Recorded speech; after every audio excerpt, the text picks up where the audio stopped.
right to a channel of Like Fluid.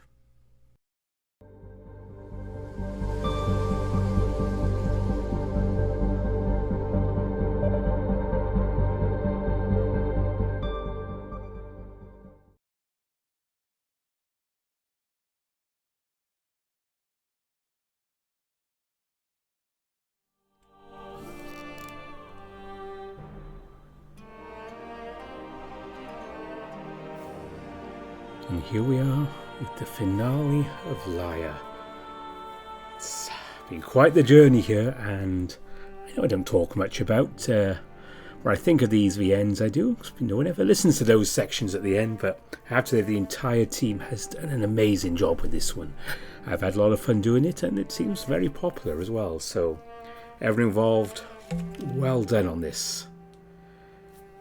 And before we get going on this final episode, a quick couple of things to mention. I want to say a special thank you to Valian, who was responsible for the music you were hearing at the start of the video and every video. And also a quick mention to my top patrons: Andy Peng, Aaron Fox, Bastian, Bieka, Brian Hall, Tobias Vesser, Dissonance, Exact, Riz, Harvest Mouse Productions, Eda Corval, Evan King, Kartek, Matt Kenya, Mario Cervantes, Mohamed Al-Zamel, Ara Amaterasu, Tiger Cub, Samuto, Spiderling, Rafu and Omar. And also thank you to all my donors on Ko-fi and Patreon. You are very much appreciated, and it helps me do things with this channel, which I'm still working on. They will happen. But enough of that. Let us get going to the final episode.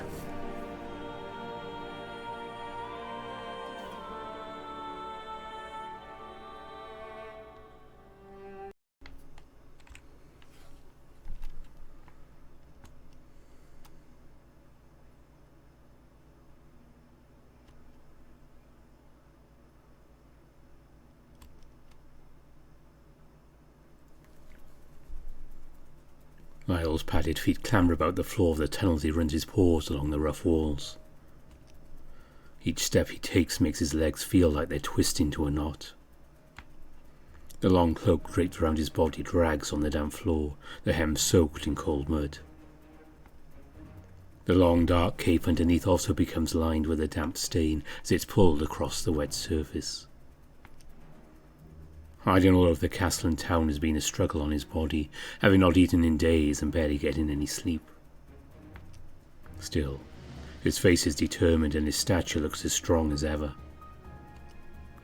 The armour underneath his shroud isn't as heavy as the ornamental set he wears when stationed about the castle, which helps us getting around in the cramped tunnel. With every stride his pace becomes faster. Almost like when one would be excited for something around the corner of a long hall, and as they round it they feel like they've got how to walk. But instead of being excited, Lyall is filled with anxiety and fear. He overheard the guards. He knows what's going to happen. The cruelty of it all. Lyall had only ever read about events like this in books, but I think Adrius would reenact such a thing. In the dark he can see the door at the end of the tunnel approaching him. Barely visible cracks of light shine from around the door, and Lyall rushes to it in a desperate manner. Timing what he has planned is risky and almost impossible, but it's better to be too early than too late. And yet, he stops as he reaches the door, one paw resting on the handle, keys in the other. What he's about to do is very dangerous, but thinking about what would happen if he doesn't even try forces him to shove the key into the hole and pull on the handle. First it doesn't budge, which sends a slight wave of terror through his body. After pulling harder, he throws the door open and steps through into the western great hall, close to the kitchens. As his bare feet touch the cold stone floor and the door closes with a thud that echoes up the corridor, Lyall prepares himself for what's about to happen. He breaks into a fast walk down the hall, heading straight ahead. As he passes a few junctions, he notices a few people walking by out of the corner of his eye, but they don't pay him any mind. His face is covered by the hood of his cloak, with a thick scarf wrapped around his muzzle. To anyone else, he looked like he just came from outdoors, less suspicious more like he was just dressed for the weather. Also helps he's not the only male above average height wandering the castle. When he's around Liz, Adrius or Leaf, he certainly stands out, for he blends in everywhere else. The hall bends and turns into a storage room as he stands over a wooden balcony, stairs to his right leading down to the main floor. Barrels of supplies and tools are strewn about with chairs and boxes stacked against the wall. He's tempted for a moment to take some of the tools, but everything in the bag slung on his back should help for now. It's better to travel light. There's a few servants who appear to be milling about, but Lyall pays them no mind. Quickly descends the stairs that break beneath his feet, making his way to the ground below. Some of the servants look at him but don't raise concern. He moves past them to the end of the room which leads to the small hallway. He's taken this route many times, but it's usually more crowded and lively. Once he reaches the end of the hall, he emerges into a room just outside the courtyard where the stables are. There's saddles and water buckets placed around the room, and it's a lot more clean than he remembers. Lyall's heart sinks, and before it can hit the bottom of his stomach, the guard assisting the headsman spots him. It's the lynx that was in Ivor's cell when he came down into the dungeons to get him. They're standing on the other side of the room, the headsman carrying a saddle. The door to the courtyard is off to his left, but Lyall's already been seen. There's a look of shock and confusion on his face for a moment, but it quickly turns into a look of fear. Captain! Lyall brings his voice to a sharp whisper. Listen to me. You have to let me pass. The headsman stands over in the corner, still holding the saddle, a confused twist to his mouth. Lyall looks back at the guard, his paw grasping the grip of his sword. I don't mean to. Before Lyall can finish his sentence, the guard rushes forward, but instead of going for Lyall, he runs for the door. His paw is placed firmly on the grip of his blade. It's a captain! No! Lyall draws his sword, the Vekrite blade ringing as it slides out of the scabbard. Before he even knows what he's going to do, he's already doing it and with full intent.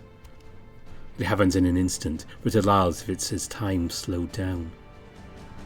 As the lynx makes a break for the door, Lyall jumps to the side, bringing his sword back and swinging into the nape of his neck. It cleaves into the back of the lynx's head, just underneath their skull, and cuts deep, thick red blood squirting from the open flesh. The wound is so deep that Lyall almost cleaves the lynx's entire head off from behind with a single swipe. The guard immediately crumbles to the ground, his plate armour clattering as he hits the floor. Part of his body slams into the wall, carried by the momentum of running to the door. He makes no noise, just laying there silently as the blood gushes from the back of his neck. It falls onto the ground at Lyall's feet. As the pedal reaches his toes, he staggers back, breathing heavily as the adrenaline wears off. He just took a life. For the first time in all his years of living, he finally had to kill someone. Or did he have to? No, there wasn't any other way. He wants to cry or shout, but he can't do any of that. If he were to stop and think too hard about any of this, it could mean life or death for both him and Ifor. He thought he was prepared to take a life in order to make this plan work, but he wasn't. Nothing prepares you for that. Training to be a soldier, a squire, a knight. How could anyone ever be prepared for something like this? Lyall wants to retch onto the floor, where his stomach is so empty that it feels like nothing would come out. Lyall looks up at the headsman, expecting him to run or even attempt to cut him down. The headsman just stands there, staring at Lyall with a concerned face. Nothing pitiful, but it's definitely not the face of a man pleased with what's happened. Lyall swallows, his mouth dry as he addresses the headsman. Do you mean to stand in my way as well? His heart is banging away against his chest as he can feel his plans crumbling to pieces. The headsman stares back at him, those golden eyes shining like the moon as he stands there silently. A sad smile graces his face as he grips the handle of his great axe, holding it out in Lyall's direction. I am a tool for the Justiciar. He pauses, taking a step back. But above all, I am a servant of Tigran. I will not stand in your way, Lyall Reed.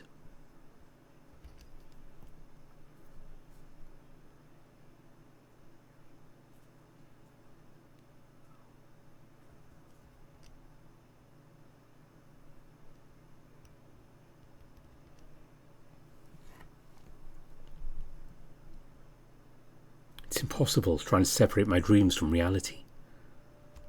Even harder to separate my dreams from visions. Visions of past lives and others' lived experiences. They all swirl into the centre of my thoughts, like water flowing down a drain. Like the mind's eye. I've been falling out of consciousness for what feels like months. Years? I hope not. I hope that I'll wake up any moment now and everything will be fine. Lyall will be lying next to me in a warm bed, his pretty eyes closed as he softly snores. His large yet eloquent paw holding mine in a loose grasp. Once the dreams end, this is all I wish to wake up to. It could be anywhere at any time, as long as it's with him at my side. The one person left in this world I truly feel I can trust. All I can do is wait.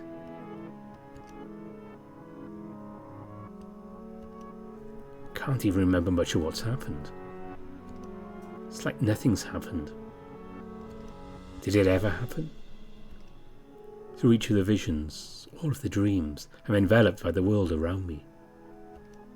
I lay on a bed of fur, my limbs aching, a stinging pain flowing over my back like river rapids. A cold breeze has tugged over my skin like a blanket, twisting and tugging around me. My mouth feels dry and the icy wind kisses my lips. I can't really hear anything of the scream of silence in my mind. Everything smells warm. Like the dry heat of a fireplace mixed with the smells of burning wood. I can also smell crisp grass and trees. Is this my mind playing tricks on me? Filling my closed eyes with dreams and apparitions, but also triggering my other four senses. It's not as overwhelming as the visions, though. They pass by in an uncontrollably fast manner. If I try to slow them down or focus, it becomes harder to think. It's not just that, though. It's like I become lost in them. The visions take hold and I feel frozen in place, only able to watch but unable to comprehend. Like some sort of inanimate object. Feels like hell has grabbed me by the arms, holding me in place. I'm scared to give in. As each moment passes, I wonder if that's my only way out. Letting the mind's eye take full control. After holding out for so long, maybe that's all I can do.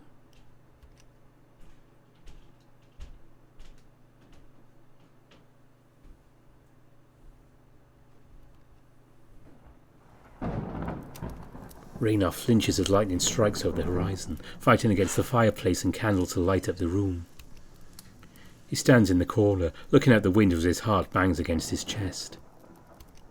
Tuning on the hard tips of his fingers, he bounces his leg. His eyes darting away from the window as he hears Elena let out another cry. She lays there, breathing heavily. All he can do is stand there, unable to help. Her midwife, Ginny, stands by her side, calmly speaking to her while holding her hand. Handmaidens run from the bed to the door, sitting in any way they can while making sure everything goes as planned. The doctors had to be called, which is never a good sign. It wasn't a good sign last time. Dr. Oscar and his assistant, Leaf, stand by the bed. They're very focused on their work, trying to be quick and careful. Deep breaths, my queen. Deep breaths. Ginny demonstrates for Lena, breathing slowly and then exhaling in a steady way. Lena attempts to follow her pace. My queen, you have to push. I understand there is pain, but you can do it. She lets out another scream which circles around the room like a terrible wind. The longer this goes on, the harder it is for Raynar to stay calm. This is their third attempt at having a child. He hoped for her sake that this time would be different. Raynar wanted to give him an heir so bad, but each time they go through this, it kills a part of him. He can only imagine what it does to her. He observes as Leaf runs to her side, a small bowl of medicine to help with the pain being tipped into her mouth. As Raynar watches his struggle and shout, rain pounding against the window, one thought rings out through his mind above all the others. This will be the last time. No more attempts after this. The idea of putting her through this pain over and over again always ties his stomach into knots. Her moans of pain grow quiet as the contractions pause. As they do, the rain grows louder. Raynar can feel chills over his whole body. He notices the numbness growing around his limbs. Ray. Get Ray. His eyes look in her direction, but he's staring off into space, lost in thoughts of everything that can go wrong. My king, she wishes to speak with you. Raynar snaps out of his trance, looking down the Jinn as she stands off to the side. He rushes to Valian and brushes his hand on her cheek, leaning down at her side and grasping her hand in his. It's okay, Lena. I'm here. I'll be here through it all. He makes sure to keep eye contact. She stares up at him, her eyes tired with flickering eyelids. I know you will. I'm trying, Ray. I really am. He rubs the palm of his hand against hers while shushing her softly. I know you are. Do not push yourself too hard, my love. Leaf, I need you over here. Yes, of course. Leaf rushes over to Oscar's side, helping with some behind the linen draped over Lena's legs. Raynar continues looking at her, making sure she knows he's there. I will give you the hair you need, Ray. I promise you this. Even if it... Oh, none of that. Everything's going to be fine, Nina. You're doing great. Steady your breathing now. She lets out a sharp yelp, then proceeds to groan in pain, the noise growing louder as it goes on. Raynar holds her hand tightly, brushing her cheek, trying to get her to follow his breathing as Ginny was before. Her face twists into a painful expression which rips his heart in half. He takes a moment to look up and sees Ginny on the side of the bed, holding her other hand. Oscar and Lee stand at the end of the bed, leaning down. Oscar, what's happening? I can see them. The child has breached. Elena lets out another howl of pain and Raynar catches himself squeezing her hand tightly. He loosens his grip, but as he does she clasps her hand around his tightly, squeezing even harder than he was. A deep breath, my queen. The baby's almost through. Raynar wants to hug her, put her into a tight embrace and tell her everything is going to be okay. He wishes to take all the pain away from her and deliver it onto himself. But all he can do is sit there and hold her hand, repeating the only phrases he can think of that would help. Deep breaths. Everything's going to be okay. You're doing fine. Ginny, come here quickly. It's happening. She lets out another scream, a scream that seems to last for hours. Then she falls back into the bed, her body sinking into it, exhaling and closing her eyes. They're here. A wave of relief flows over Raynar upon hearing the words. So Oscar and Leaf take care of the child, removing them from Elena. Raynar holds her hand, tears falling from his eyes onto the clean linens which he lays upon. Handmaidens run about, carrying bowls and cloth, making sure Oscar and Leaf have everything they need for the process. Elena slowly opens her eyes, giving Raynar a weak smile. Before he can come lost in it, the noise around him drowns out his other senses. Raynar looks up, watching as Leaf works with Oscar, Ginny, standing over them, and is sitting any way she can. Two handmaidens run out of the room in a rush, at the staying behind attempting to attend to Lena. Through all the commotion and the pounding rain on the window, Raynar can't help but notice one thing. Not a single cry can be heard from the baby. What's wrong? Your Majesty, Dear, what's the matter? Elena looks up at him with an anxious gaze, her eyes now wide open. The baby is not breathing properly. For Oscar continued to explain, Elena lets out a moan. No, this can't happen. Ray, you have to do something. Just then, Ginny and Leaf rush to her side, Ginny holding her arm. My queen, please, you need to calm down. The good doctor knows what he's doing. Everything's going to be fine. Elena isn't giving for a moment and begins to yell. No, let me see them. Let me hold my child, please. Ray now notices Leaf has his winged hand placed on Elena's shoulder, but instead of looking at her, he looks at Oscar, standing on the other side of the room. He has the fawn placed on a clean blanket in a small cart. He's examining the child, carefully placing his hand upon their small chest and feeling around. The child lays there, motionless. Not a sound to be heard from them. No, no, no, no, no. Why is my child not crying? Ray now feels like the world has come to a stop. There his child sits, laying on a table with little hands clasped at their sides. His wife writhes in anguish upon the bed. Their bed. This is their bed, their room, their home, their den. The place where they would bring their child into this world. Every noise around him sounds distant and far away. His wife grips his hand tightly as his arm sits limply at his side. Just then, through all of the noise and chaos, a small voice rises above it all. I know what to do. Elena turns her head in the bird's direction, his gaze still trained on the child. Please attend to the Queen. I know what to do. Doctor, please let me help. This is a very rare case, but I've seen this before. Leaf, there's nothing to be... The child is not breathing. Just then Elena shouts across the room. Let him help! Hey, Oscar! You let him save my child, or I swear upon Tigra I'll make sure you feel double the pain I felt on this day. Yes, my queen. Leaf rushes to Oscar's side and Oscar steps back as Leaf gently picks up the child in his hands. Ray. Raynor's attention is turned back to his wife, her face serious yet full of concern. Stay with me. I need you. Of course, Lena, of course.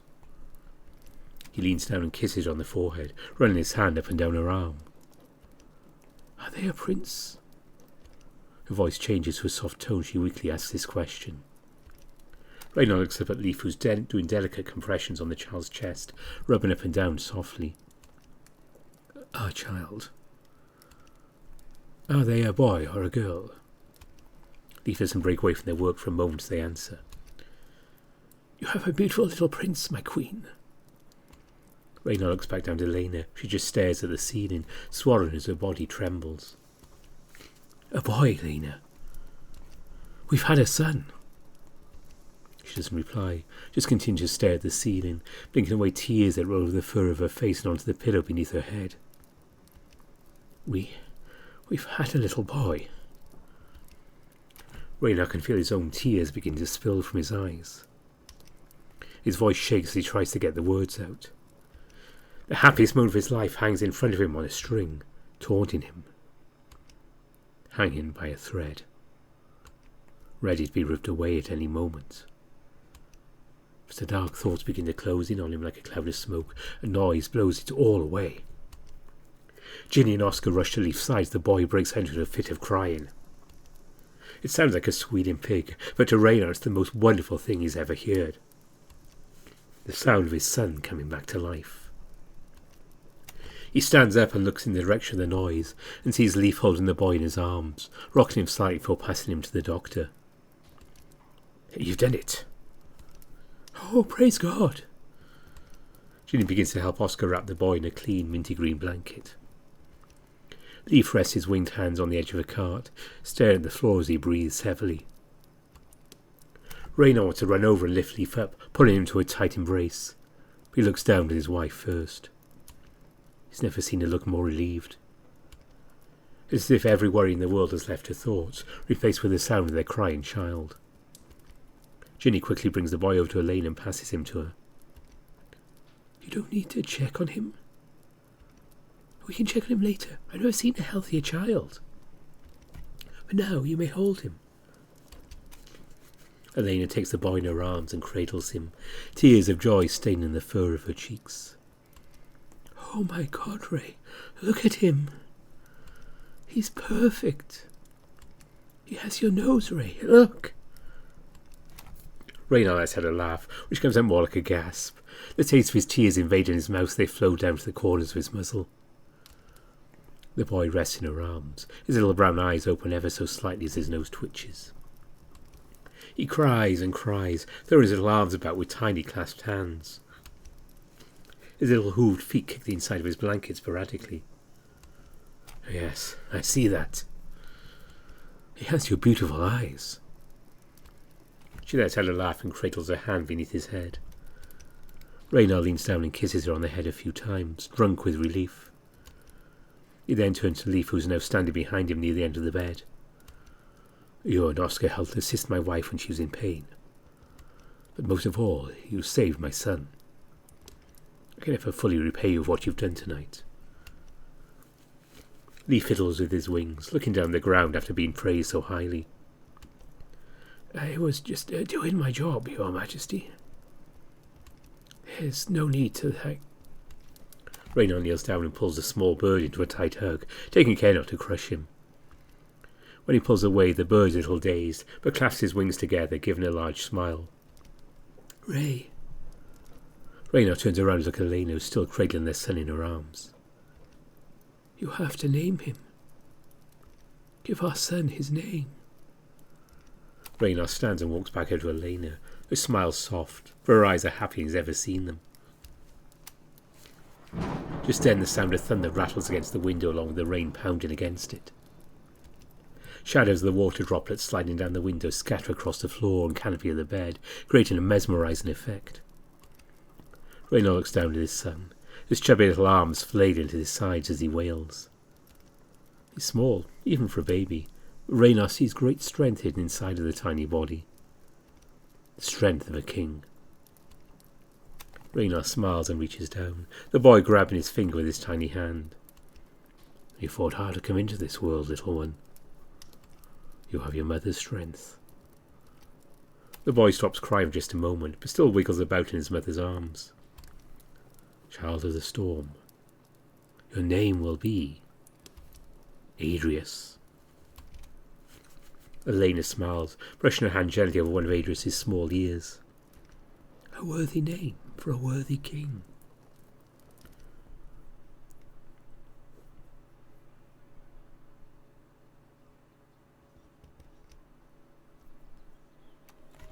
Sitting by the pond, Lyall tosses a small rock into the water, watches the ripples make their way up to the edge, distorting his reflection. He's lost in thought, his tail aimlessly brushing over the blades of grass beneath it. My mother said not to throw rocks in the pond. Lyall looks up at Adrius, the small deer hanging by his hands from a tree limb, just a short distance off the ground. Adrius has asked Lyall to come outside with him since his parents were meeting with Saruna. Sorry? Lyall says this in a way that almost sounds like a question. She said you might hit a fish on the head. I told her the fish swam way too fast to get hit, but she said to just not to do it. Adrius falls from the tree limb, landing on his hooves with a bit of a wobble. I think she just doesn't want all the rocks ending up in the pond. Makes sense to me. Adrius turns around to look back at the tree, and Lyall notices that the back of his shirt is covered in leaves. Yeah, you got leaves all over your back. He gets up and bends down, brushing the leaves off the soft fabric. You sure love climbing trees, don't you? Yeah, but isn't every kid my age? Not as much as you. I suppose. Adrius looks back over the top of the tree, the sunlight shining down through the openings, casting spotted shadows on the two of them. Birds chirp in the deep parts of the branches, the noise ringing through the leaves and bouncing off the water below. When I'm up there, I can see everything. Not just what's over the wall, but everything beyond the village too. You should try it. Lyall laughs and shrugs. I've tried climbing before. Heights never agreed with me.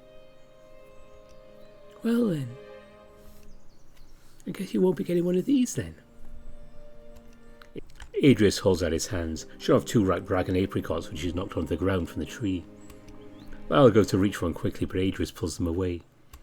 Come and get them. Adrius tries to break off into a sprint, almost tripping over himself. Before he can get far, Lyall's already standing into a lunge, snatching an apricot from Adrius's hand. Hey! You said for me to get it.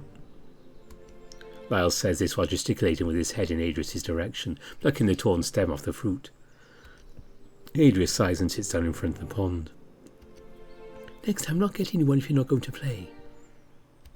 That's okay, so I'll be tall enough to reach him from the ground. Lyall steps back near the tree, leaning against it while taking a sloppy bite out of his fruit.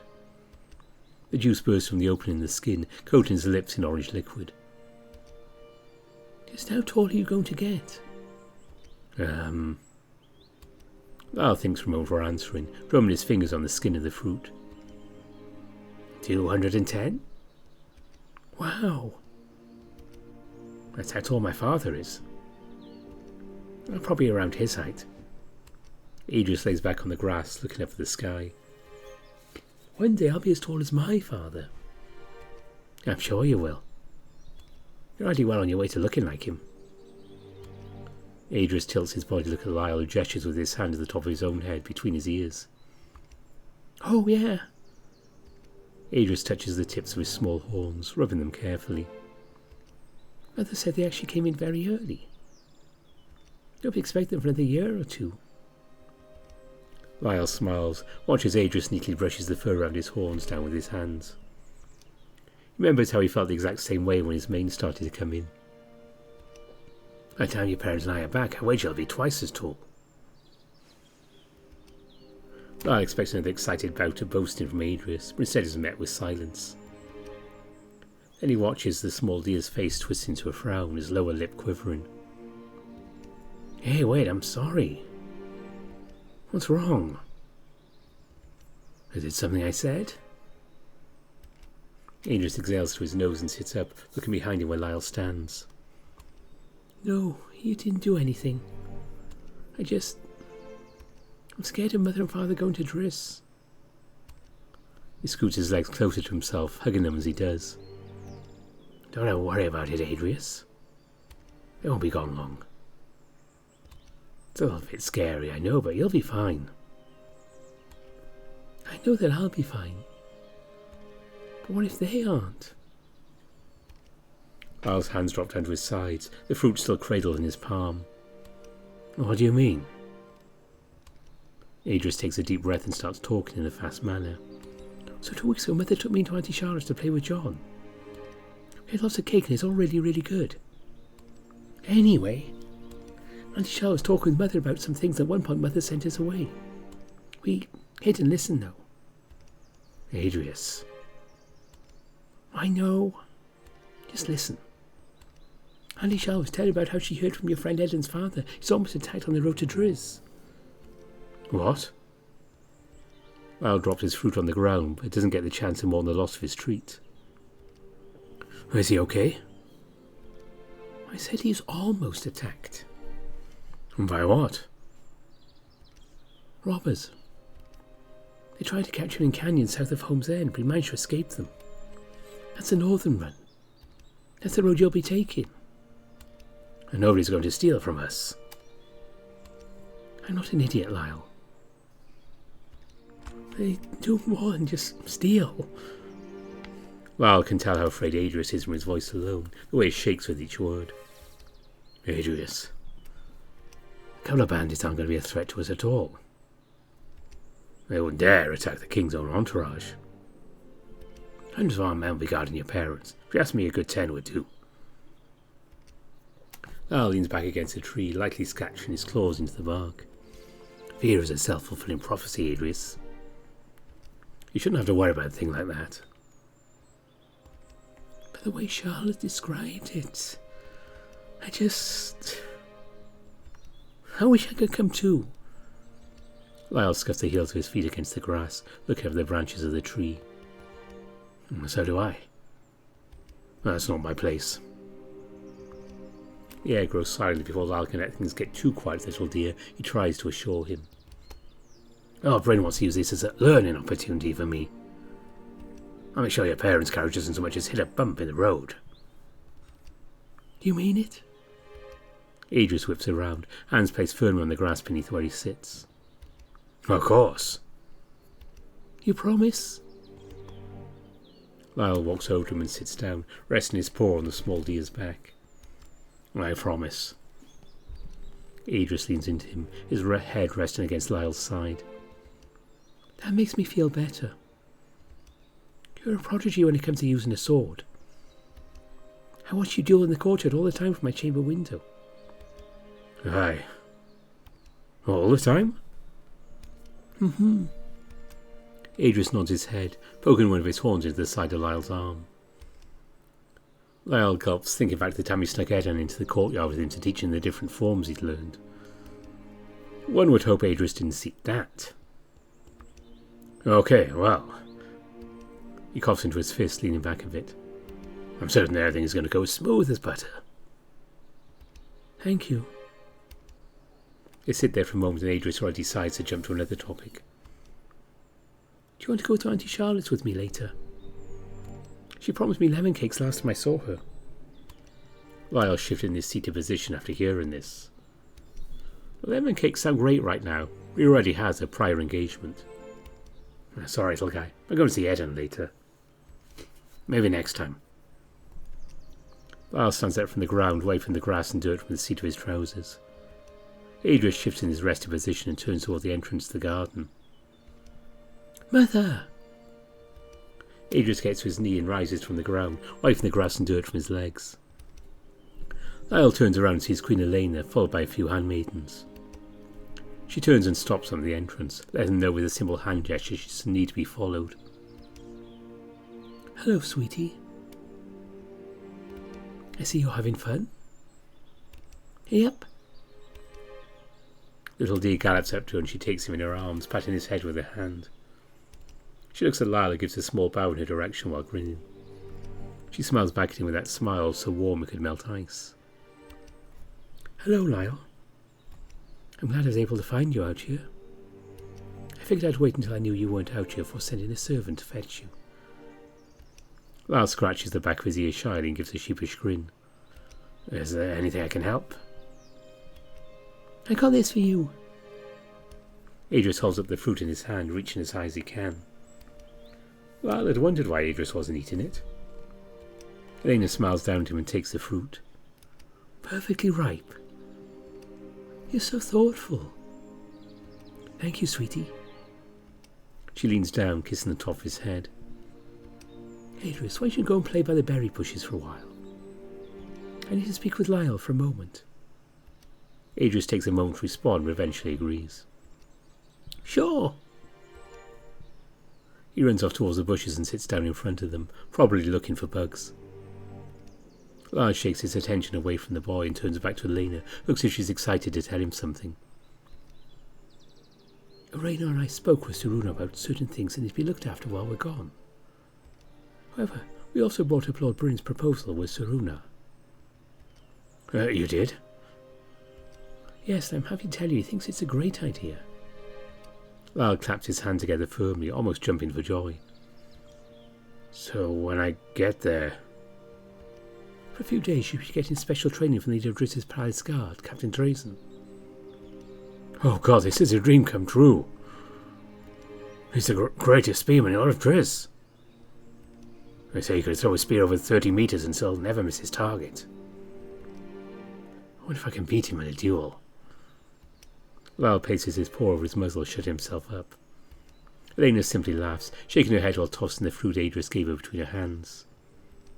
She doesn't seem to mind Lyall gushing about his hero. Yes, he certainly has a reputation. But you'll do well to remember that you won't just be playing with swords the whole time. He's going to teach you other things. I knew he would be a knight one day, so you'll benefit from paying attention to his lessons. Lyall places his paws behind his back and looks down sheepishly. I know, I understand. He looks back up at her, practically beaming. Thank you so much. Lyall steps forward and gives Elena a hug. She's surprised for a moment, then easily returns the embrace, patting him on the back softly. You're welcome, Lyall. You should go and thank Sir Runar as soon as you can. Lyall pulls away from the hug and can barely contain his excitement. He seemed the entire trip would just be following Lord Bryn around wherever he went, helping him the whole time. To be able to meet and train as a Drassen Nova? This is a once-in-a-lifetime opportunity. I believe he actually wanted to speak with you as soon as possible. I suggest you go find him. Right. Lyall quickly bows to Elena for running up the path. He stops running and turns to Adrius. Bye, Adrius. Adrius has a blue butterfly on the top of his wrist and looks up, waving at Lyall. Goodbye. As Lyall walks through the archway leading back into the castle, he turns around and sees Elena sitting with an excited Adrius as the butterfly lands on his nose.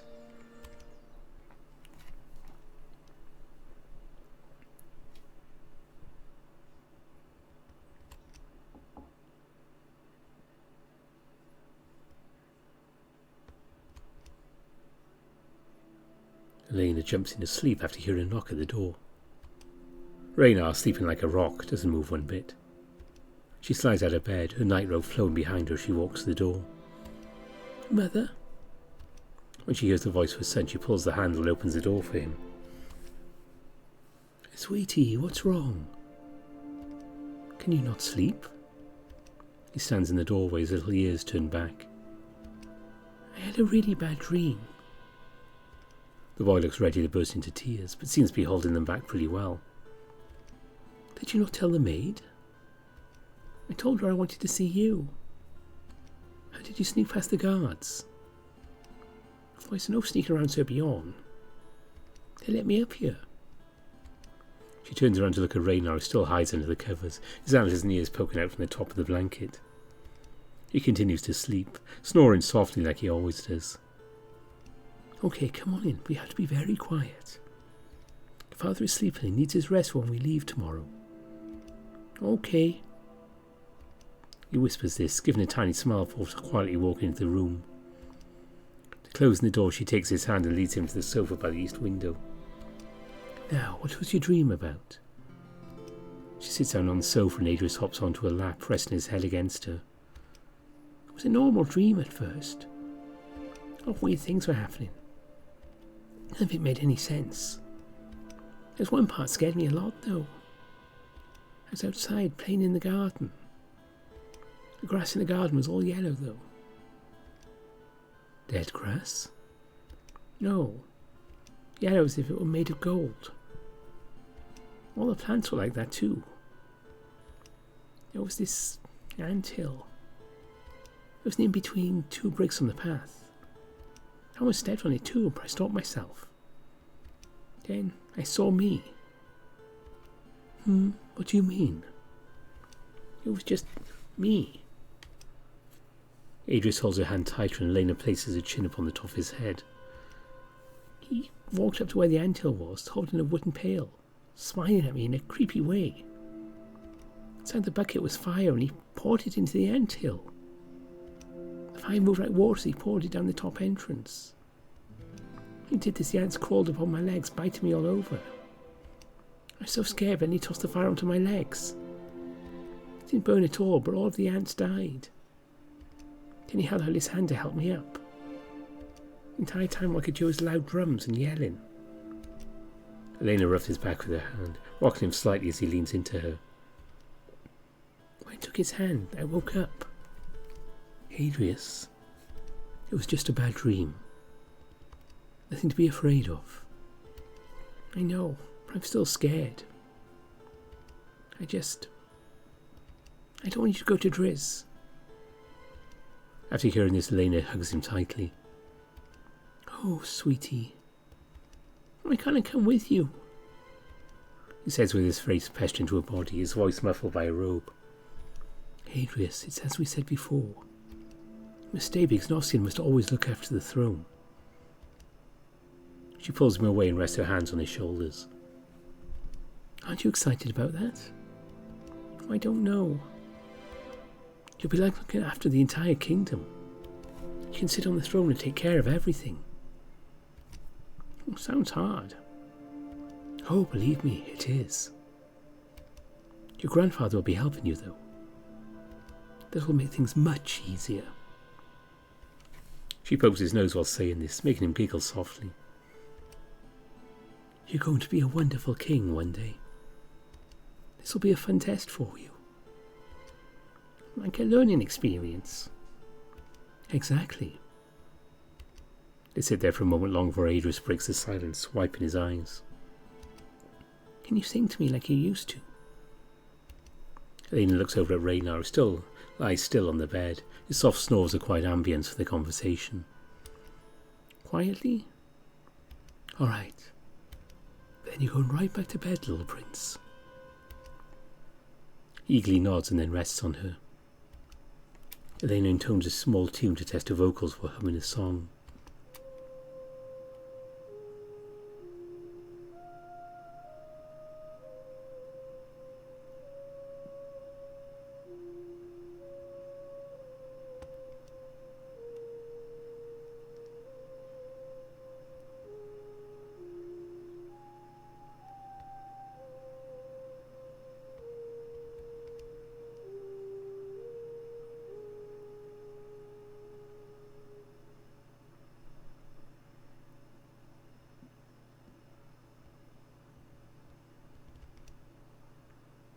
Adrius bounds down the corridor, his small hooves clopping against the smooth stone flooring. The prince skids to a stop on the windows and brings himself with his arms that cover the balustrade. There, just over the horizon, you can see carts, wagons and carriages slowly roll over the hills of the northern run. He drops down from his lifted position and continues to bolt down the hallway, almost running to a servant carrying a box.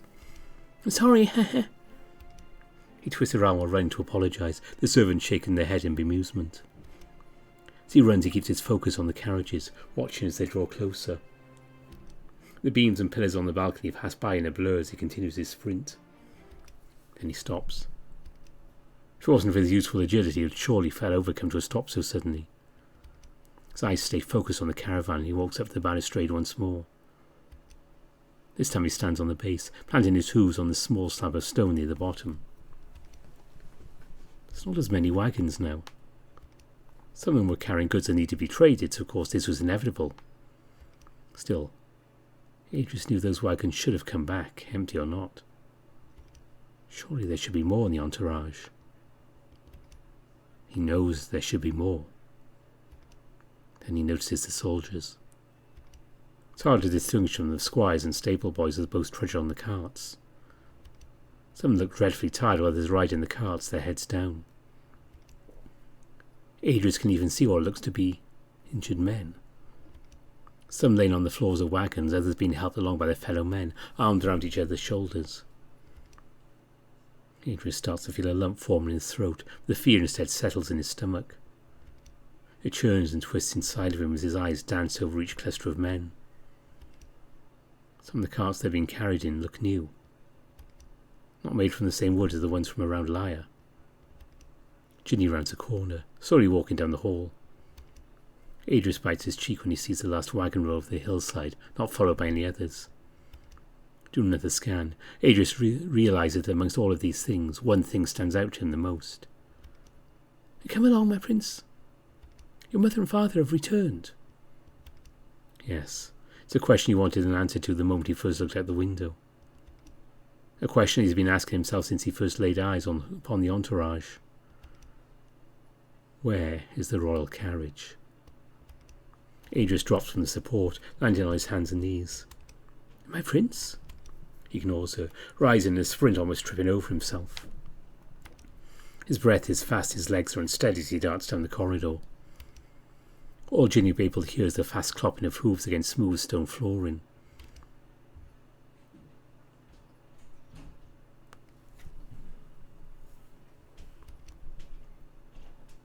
Raynar stands outside the door to Adrius' chambers. His gloved hand rests limply on the antler-shaped handle of the door. Adrius, please. You haven't left your room in days.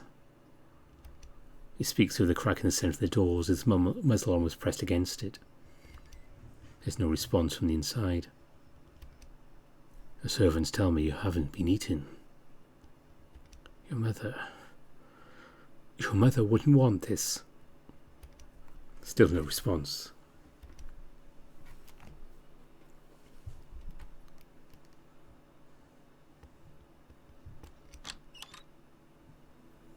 So you're going to do nothing?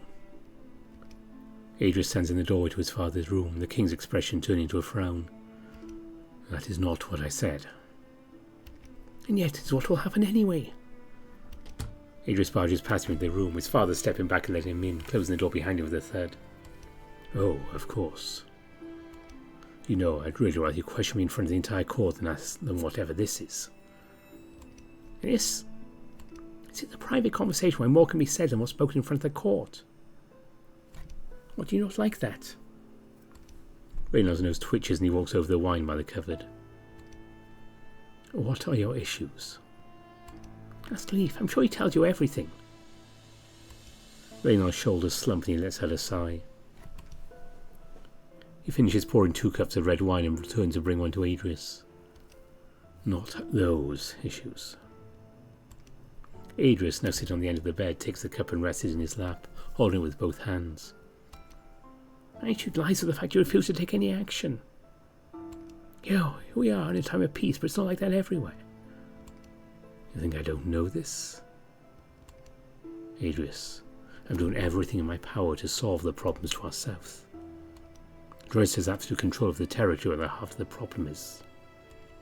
Until they can take action, my hands are tied. Adrius gestures with his hand towards the south. Laws be damned. The problem is bleeding into our lands and causing the suffering of our people. With each day that passes, they grow stronger.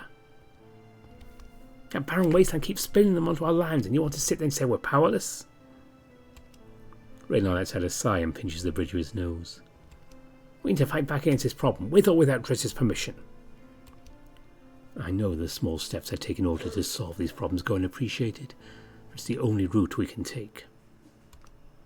So you know the reason why, then? Adrius. Dres has no concern with the problems in the canyons. It doesn't affect their citizens nearly as much as ours. King Aaron sits on his throne daily and does nothing to help. And yet we are forbidden from causing conflict beyond our own borders. King Aaron doesn't care. Raynar looks like he's going to start lecturing Adrius, but he holds back. They sit there in silence for a moment, where Adrius doesn't let the silence hang in the air for long. Do you remember Mother's funeral? Raynar breathes in deeply and exhales, closing his eyes. Like it was yesterday. I remember everything all too vividly. It was about a week after her murder. All of the lords and ladies from all over Lyre travelled day and night to pay their respects and mourn. After that was the private burial. She wanted to be buried on the hill just outside of our gardens. That's what we did. What is the point of all of this? Every noble from Braiden's Vale to Grimrock came to pay respect to your wife. My mother. Not a single word was heard from King Aaron. He doesn't care. Mother's blood was spilt on his sands. We haven't heard from your supposed friend since. Enough. You give this issue so little attention, it's safe to assume you don't care either. It's like you've given up. Quiet. You mourned her, but now you don't even talk about her. You're going to keep bottling stuff and eventually spill it on someone. You don't even speak for her around me, your son. You're just hiding in a castle while people meet the same fate as her. Adrius' chest rises with each breath. He's now standing from his seat, wine glass slammed on the end table. Raynar just stands there silently. His face has traces of anger, which slowly fade away, almost going unnoticed by Adrius. Well? Still no response from Raynar, his head lowered. Adrius makes his way to the door and goes to turn the knob. Angry tears form the corners of his eyes. Why did you kill me? Adrius stops turning the knob. A chill running up his spine, bristling the fur on the back of his neck. He turns around to stare at his father, eyes wide open with a confused expression plastered on his face. What? It was here, in this very room. You killed your own father. Father, what are you talking about? Is this some sort of cruel joke? Reynard doesn't answer, which causes Adrius to become even more confused. You've lost Lyall as well. This statement hits Adrius a little harder. I didn't lose him. You paved the road ahead. You'll never be able to go back. Tears now stream down Adrius's face as Reynard stands there like a statue, spouting all these cryptic messages. Adrius, I loved you more than life itself.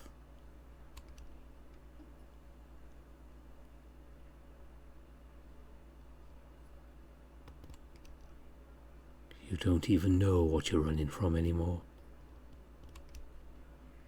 Yeah!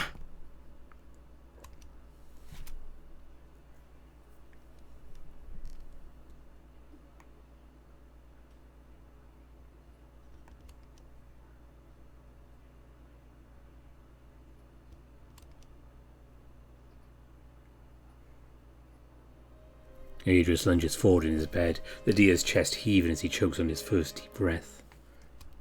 What? My father? What was I? Sitting up in bed, he pulls the sheets closer to him, ripping them into his fist.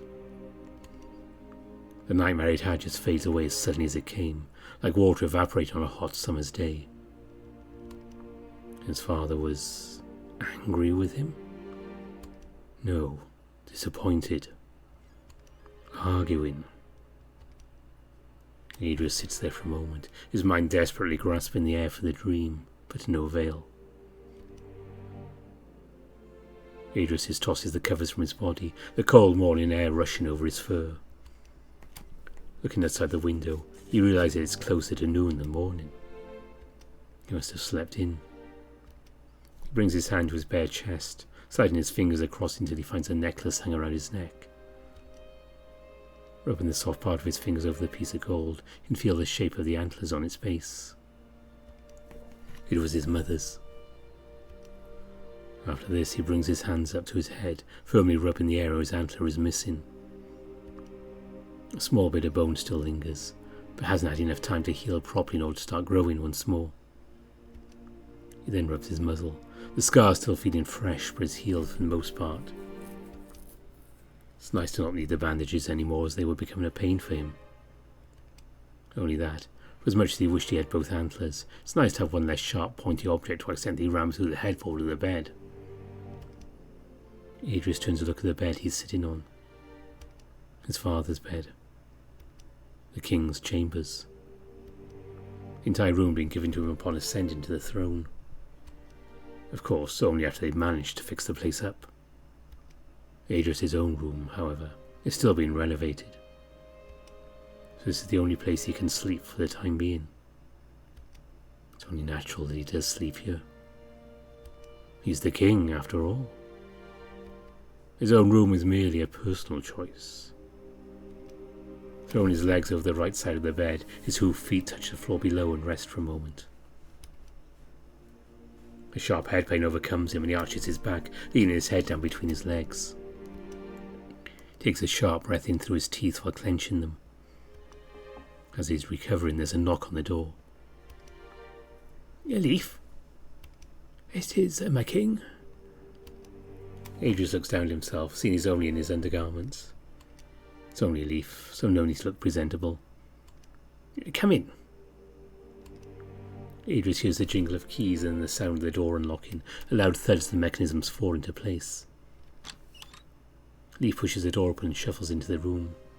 He then braces the other side and pushes it closed. Good morning, Your Majesty. I take there's no need to wear the bandages. Adrius shuffles back onto the bed, covering his waist with part of the blanket. I assume so, considering I didn't bleed all over the linens. That's very good to hear. Will you allow me to examine the, He points over the top of Adrius's head. Of course. Adrius leans his head down with the bird to take a closer look. Leaf takes a close look at the area where the antler was broken off, brushing aside the fur around the wound. Then gently pokes the small bit left behind. Any pain? Oh, a little bit. How about if I do this?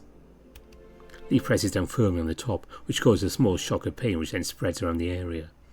Oh, yes! Adrius pulls away from the bird, slightly lifting his arms in defence. My apologies. I just have one last thing I need to check. Go ahead and get it over with. Adrius lowers his head once more and Leaf touches the small bit of horn one last time. This time he's gently pushing and tugging on the sides. Do you feel any pressure? No.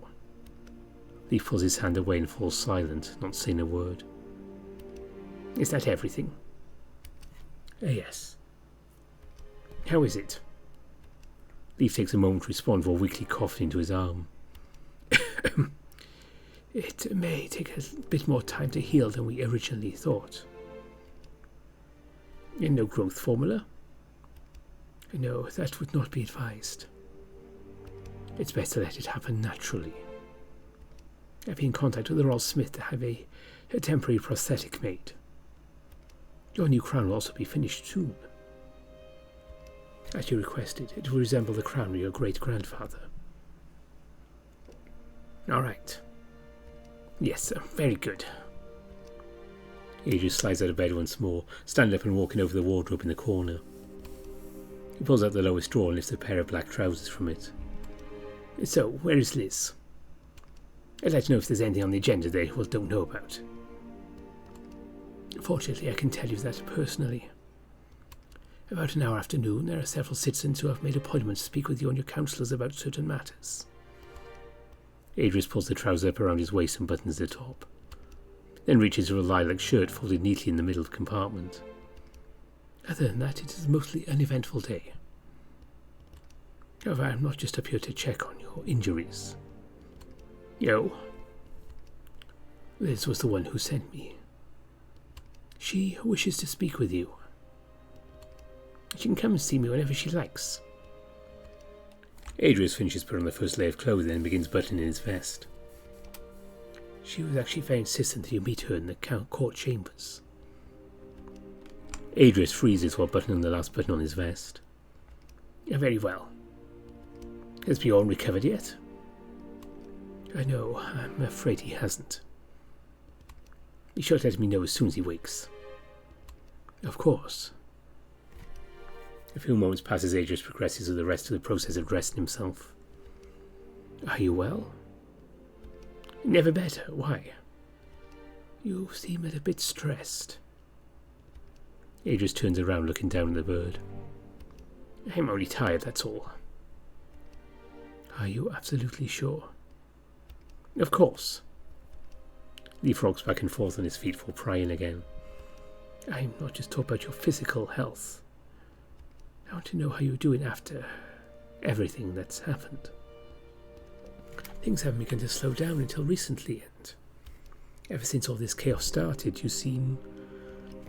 I'm fine, Leaf. You can stop interrogating me now. Adrius makes his way to the door. I'll go see what Liz wants. Do you really plan on killing Lyall? Adrius whirls around, his cape twisting with his body. If it comes down to it, it's not something you should be worrying about. If the Heart's cavalry captures Lyall and Ifor, he'll get a fair trial. Like the trial Ifor was given. Adrius advances on Leaf, looking down to him with cold, dark eyes. Leaf, if I wanted your opinions on the current events, I would have appointed you as my advisor, not my physician. Leaf takes a step back, but then speaks, his voice quiet. I know more about what's going on than you understand. I've been by your side constantly throughout this entire tragedy. Adrius disregards him, turning around to leave, but Leaf continues. And it wasn't you who appointed me as the royal physician, it was your father. Need I remind you why? The deer stops at the door and stands there for a moment. After a few seconds pass, he sighs and turns around. I'm not in need for a reminder. I truly do value you and your wisdom, Leaf. Just don't get into my fur about this situation again. Leaf tilts his head to the side in a ponderous manner, as if showing agreement. Yeah, very well. Now let's go see what Liz wants. Is she doing better? Adrius opens the door and holds it up the small birds he tentatively walks through. Thank you, and no, not really.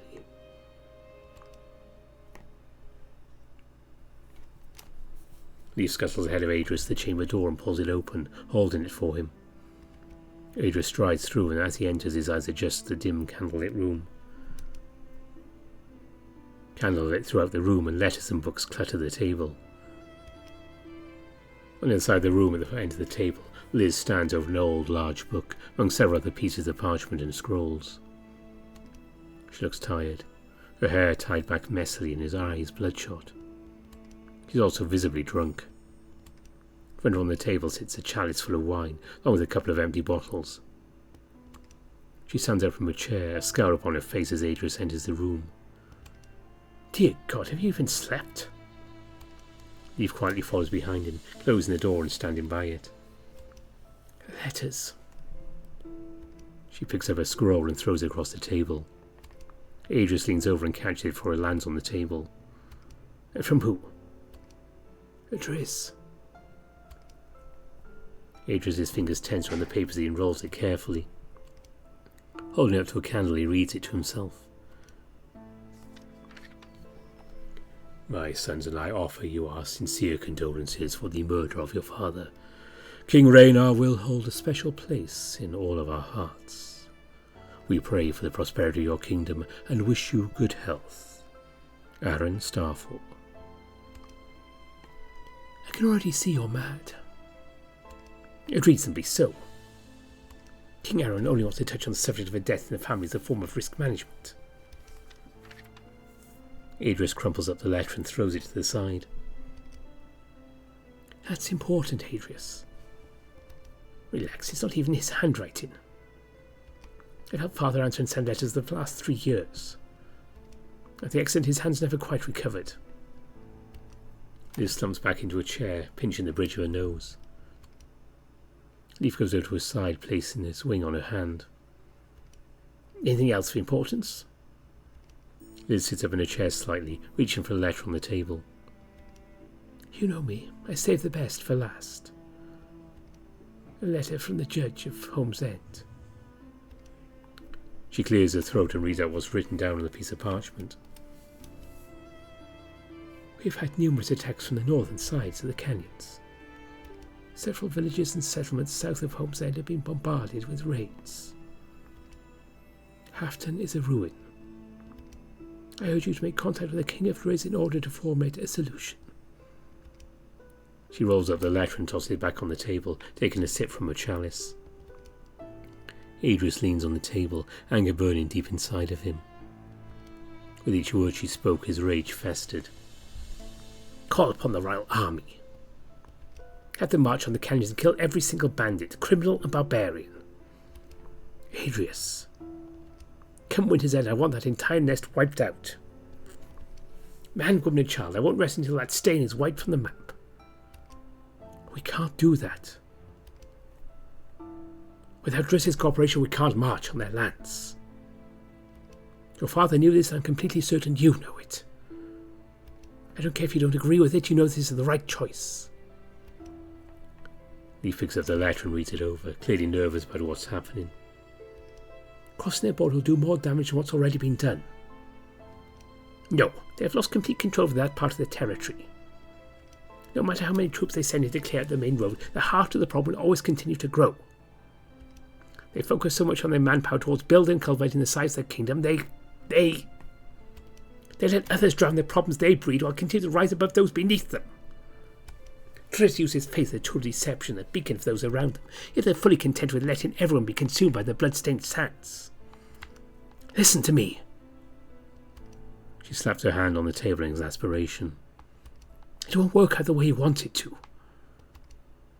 Leaf clears his throat. She's right, Your Majesty. Going about these problems in a careful manner is the best solution. We can't afford to cause one predicament while trying to solve another. Liz sighs and looks back at Adrius from across the table. It's the first time Adrius has seen her lose her temper in a while. Adrius, you have to stop making these rash decisions. It feels like I'm the only one who's making any decisions. Driss would let evil gestate within the very blood-stained sand of their kingdom rather than commit to anything. For once, please trust I have this kingdom's best interests at heart. I admire your resolve, but we need time to figure things out. Fine. Adrius shouts at her and she jumps slightly, Leaf more so. He sits down in the chair behind him and steadies his breathing. A headache begins to develop, but he rubs the sides of his head with his fingers, keeping it at bay for the time being. How soon can we send soldiers to take control of the area? I want the villages close to the canyons to be well guarded in case of any future attacks. It would take days to even deliver the order to our garrison south of Flint Haven. Not only that, but from there the journey south would take a week at least to give the supplies needed to set up camp. Have them garrison in the towns then. I don't care how it's done, just make sure Holmes End has decent protection against these sudden invaders. I'll have the order drawn up immediately. Liz rises from her chair with the help of Leaf and leaves for the door. Leaf, be a dear and have a cartographer brought to my room. Oh, certainly. Adrius holds up his hand and she stops for rounding the table. I did not dismiss you. She rests her hands on the table, glowering at him. Let it be known I've always had this kingdom's best interests at heart. I'm sure you do. But did it ever occur to you that you don't know everything? Elizabeth. No, Leaf, let her continue. In the privacy of these chambers I won't shrink from criticism.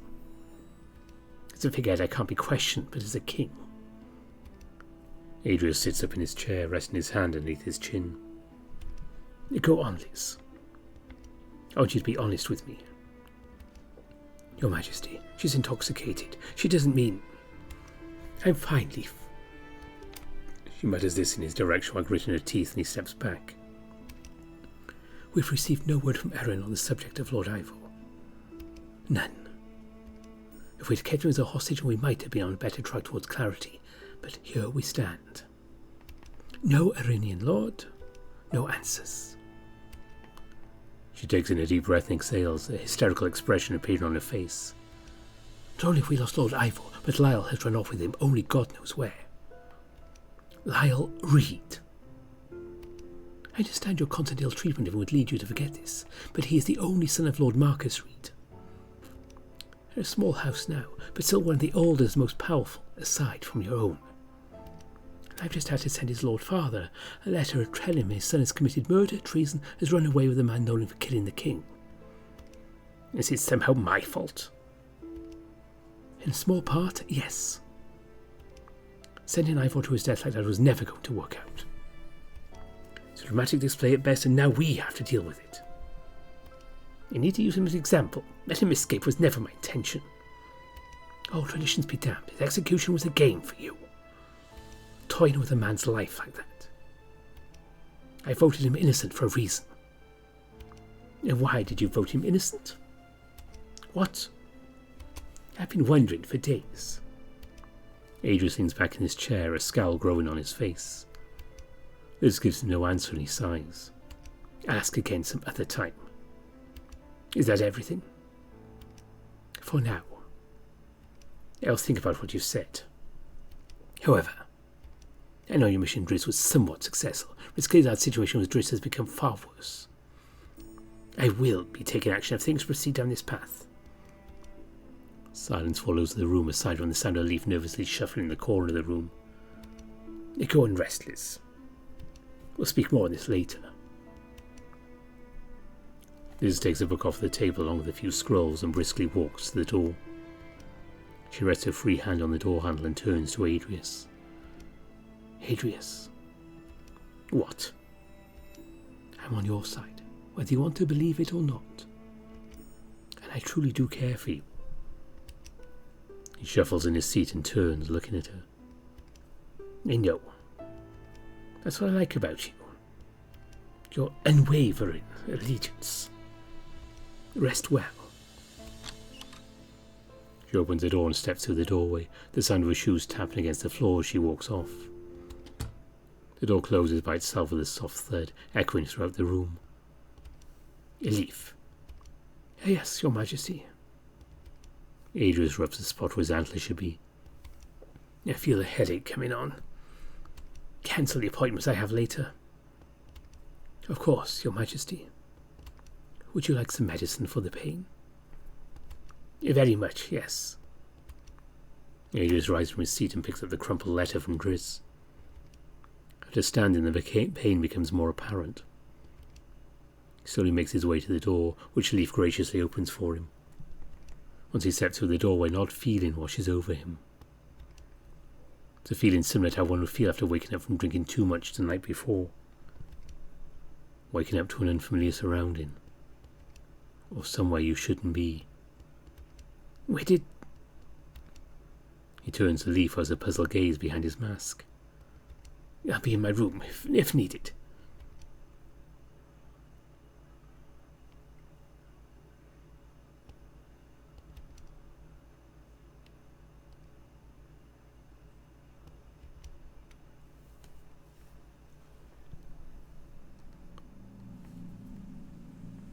I'm truly thankful, truly I am, but this wasn't supposed to happen. Why would you do this? You didn't have to. I could have.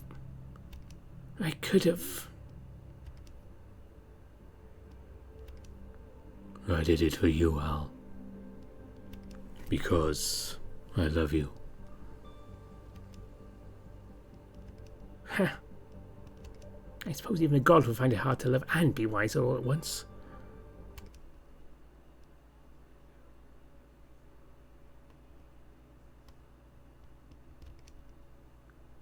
Ivor.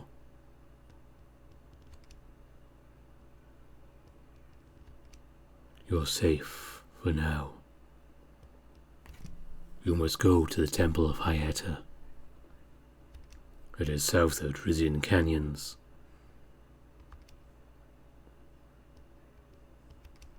Here you will complete your training. We will speak again soon. Take care. Rolling over, my eyes struggle to stay open. My mind is wide awake. When all my body wants to do is go back to sleep, my surroundings become apparent and my curiosity takes over. The smell of burning wood wafts over my face along with the cool winter breeze. My body feels warm, but the bedroll I'm enveloped in is cool to the touch. The fur my head lays against is warm, however. I sit up enough so my vision does not only consist of the cliffside I'm under and look around. All around me are trees, covered in a thin layer of snow. Despite the frost shrouding everything, flowers bloom and nature thrives. There's a small campfire next to the bedroll I'm in, the pot of water hanging above it, softly boiling. Where am I? And where's Lyall? Slowly sitting up, my mind is still able to hold on to the visions that have run through my mind for who knows how long. Recalling them is not as easy. The knowledge of what I've seen is still there. Tigran. I go into the mind's eye and look around. It feels empty here, even considering the absence of Tigran. Tigran! I shout into the chasm but get no reply. They said we would speak again soon, but I assume I won't be seeing them for a while. The Temple of Hyeta. I haven't even heard of such a place. I better come back soon because I don't even know where to start with this. Not only that, but where the hell was I?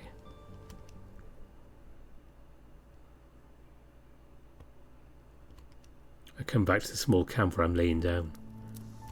Sitting up, I tossed the upper corner of the bedroll to the side and look around, trying to gain a better understanding of my surroundings.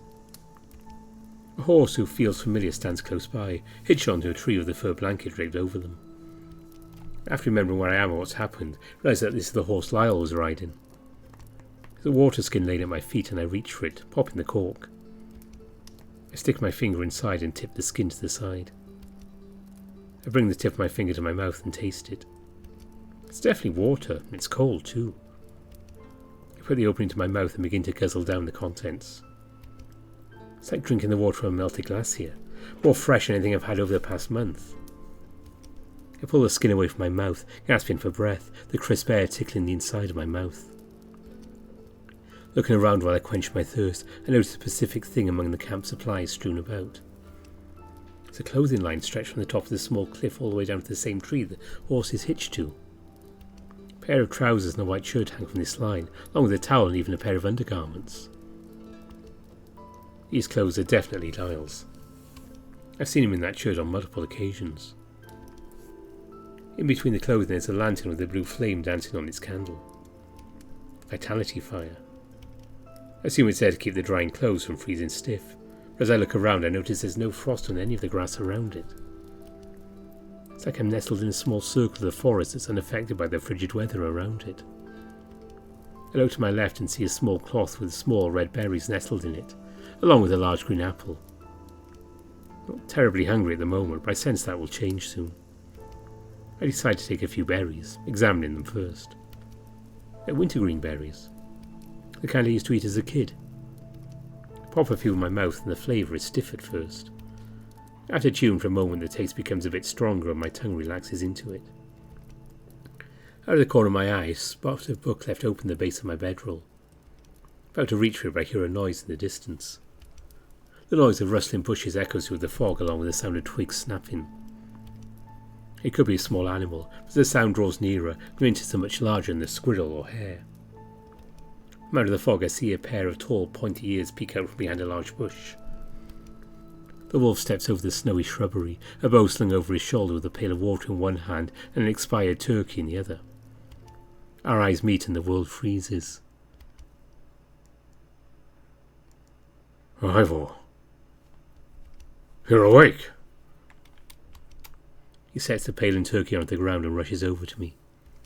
Before I can say anything, I'm pulled into a tight hug as he carefully kneels down at my side. Ow! Oh, sorry. He pulls away from the hug and rests his large paws on my shoulders. You okay? How long have you been awake? Do you need some water? One question at a time, please. He lunges at me again and starts to plant kisses all over my face.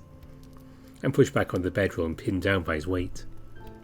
His cape blankets over us as he continues to smother me in affection. He ends it with a deep kiss on the lips, falling away and rolling over onto the ground next to me. His armour makes it a bit hard for him to move around, but he eventually situates himself. I struggle to roll over and look at him, my body still somewhat sore. Still, even with that I feel completely rejuvenated after what just happened. I've been waiting for you to wake up for what feels like ages. It's been a week since we escaped. He pants, clearly out of breath. Puffs of hot air forming clouds around his muzzle. I remember everything now. I thought I was done for, but there you were, swooping in to save me at the last second. How did you do it? Oh, I took the place of the headsman. And how the hell did you pull that off? He sits up, leaning against one of the rocks behind us. Oh, I snuck into the stables and found the headsman. Once there I thought I was caught and done for, but he actually ended up helping me. Really? Yes, he gave me his great axe and retrieved my horse for me. I'm sure he's okay because he can't really be punished for being robbed. He must have been very fond of you. Lyall chuckles to himself, that soft laugh almost as warm as the fire. It's all so confusing though. Why would the headsman help Lyall save me from execution? As on the assumption the headsman would carry out his orders no matter what. Why would he help you save me? Oh, it's funny really. He said he had received a vision. A vision? He's a very holy man, as I'm sure you know. Yes, I'm aware. His vision told me if I came down to the stables on the day of your execution, he was to help me. God must really love you. Yeah. That's what Tigran did. They somehow managed to twist the events into playing out in our favour. They're not supposed to do that, though. I guess so.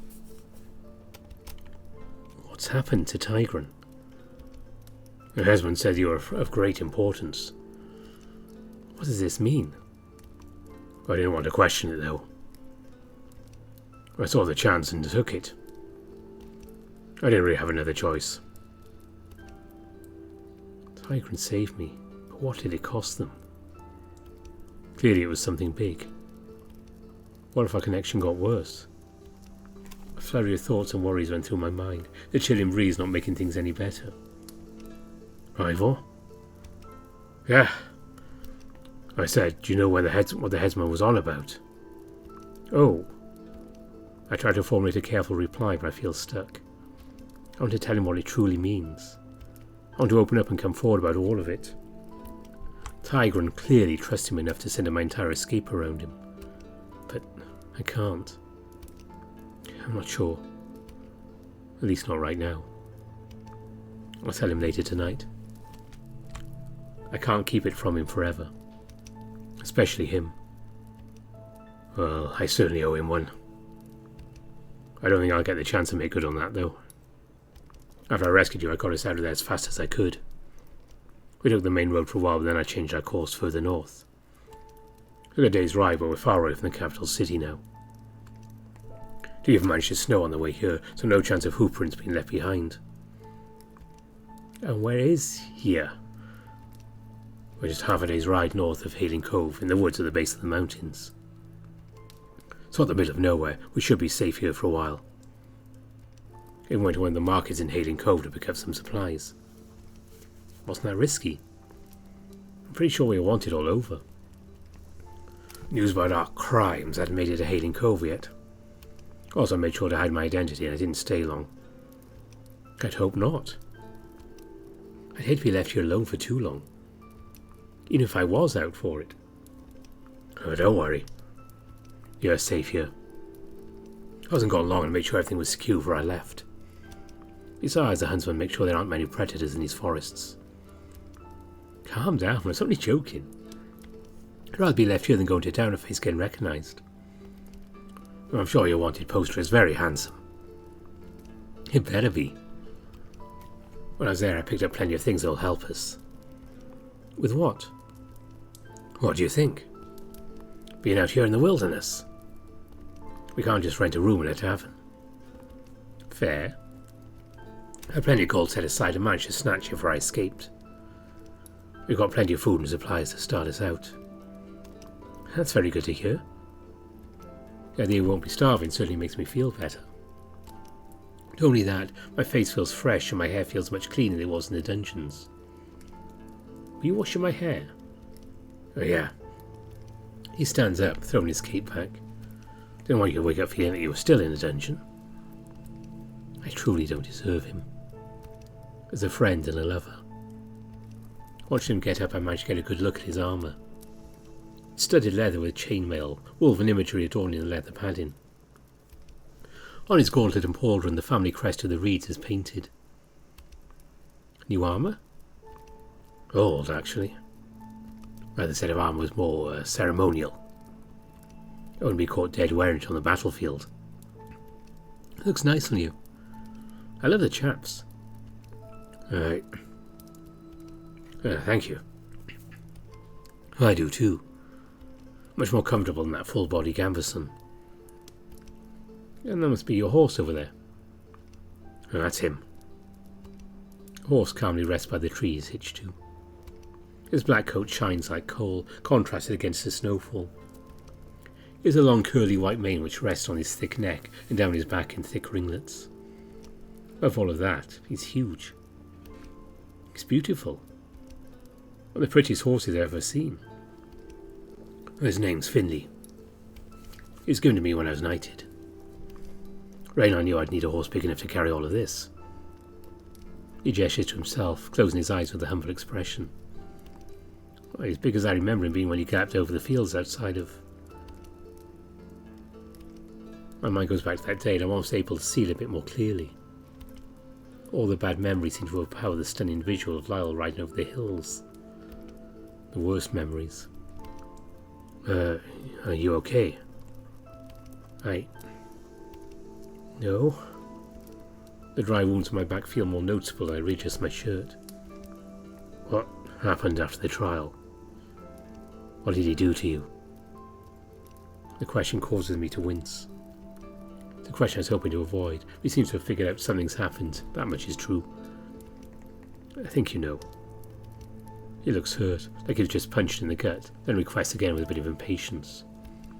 My mind has come to many conclusions, but no, I don't know. I want to know. I was tortured. How? It takes no time to register this information as if he already knew what I was going to say. Right. My voice catches in my throat, but it feels more like I'm about to throw up. Thinking back on it, the muscles in my body begin to tense. You imagine every bone in my body aching like they did those many days ago. Please don't make me talk about it. Ivor, I won't force you to talk about it, but I need to know what happened. Please, if you could just... The desperation in his voice bleeds out more and more with each word. I need to know. Because... I'd never forgive myself if I wasn't able to give you support. He approaches me slightly, but I back away from him. This causes him to take a step back, his feet crunching in stiff grass. Please. I just want to... Can I just show you? He bites his lip at hearing this, eyes darting all over me. Show me? I pull my legs out from the bedroll and sit on top of it. The leathery surface is stiff and cold on the outside, but it feels almost refreshing. Secretly hoping you just already knew. One less problem to bring up. I shift around on my knees and face away from him. Reaching down, I slowly pull up my shirt from the bottom and over my head. My hair falls down on my shoulders, spilling down onto my upper back and brushing against the scars. I don't have a reason for it. I'm overwhelmed with embarrassment, my face becoming hot. First I hear nothing from Lyall, with him having somewhat of a delayed reaction. He lets out a choking gasp, like he's at a loss for words. Tears being well up in the corners of my eyes, so heavy that when I blink they fall straight down rather than streaming down my cheeks. I hear him stumble forward, drawing a sharp breath before belting out a stream of sobs. No! Why did... Every word after that falls from his mouth in some form of gibberish. Then throws out a string of swears, some sound like they're in a different language. It's a thick and heavy language, one I've only ever heard from travellers who get too drunk at the local tavern. It's not as bad as it looks. I can barely feel it anymore. He continues to sob, now taking his large paws and gently examining the area. How could he? It's like Leaf said. Every word uttered comes out in a shaky voice. Human wounds heal pretty fast. The tears aren't flowing any faster, but the muscles of my face begin to tense and I start to grip my teeth. The pads on his gentle fingers brush over the branding scar, sending the shiver throughout my whole body. What else did he do? The voice I hear almost doesn't sound like Lyall at all. Gave me a hallucinogen. He pulls his hand away and I turn around, bring my arms together and hold him tight against my body. Lyall's standing, pacing around the area, running his paws over his head, his ears being pushed back each time. He starts breathing rapidly, each breath drawn into his body makes him inflate with rage. I swore I wouldn't let him hurt you. He's going to pay. He's going to pay for this. Fuck! He throws his paws down around his waist and quickly brings them back up, wringing them in the air. Never seen him so furious. The whites of his eyes turn to a dark yellow. If I blinked, I most likely would have missed it happening. I swear I'll fucking kill him. I'll... Lyall falls to his knees in front of me, his armour clattering as he does. His face is tensing up, the muscles in his nose pulling his chops back, his eyes twitching. I watch him in a dazed state, the tears no longer rushing down my cheeks. Eyes wide, mouth dry, all he can do is sit there and I watch him crumble to the ground. The moment he looks as if he'd already killed Adrius. I shift from my seated position and move forward, falling into him. I wrap my arms around him and press my body into his. The cold steel parts of his armour shocks me for a moment, but I don't pull away. The hugging for a bit, he begins to calm down as his breathing steadies. He gently wraps his arms around me and buries his nose into my hair. We just sit there for a moment, rocking side to side ever so slightly. He manages to smell as he always did. Sweet coconut, like the warm winds on the beaches of Erin. I'm so sorry. I adjust my arm and pat him on the back. His cape is rough and sturdy, made of a thick fabric which is much different from the old one. Don't be. After a couple of minutes of silence, Lyall mumbles into my ear. Can I bandage you? The wounds look pretty healed, but I want to make sure they're protected. Sure. Lyall sits up and takes a deep breath. Then crawls over to a large rucksack and riffles through it. I wish I knew you had those scars. You were so weak when I took you off my horse. I was afraid if I touched you too much, you... He pulls out a cloth and a roll of bandages. Turn around, please. I do as he says, sitting cross-legged on the bedroll.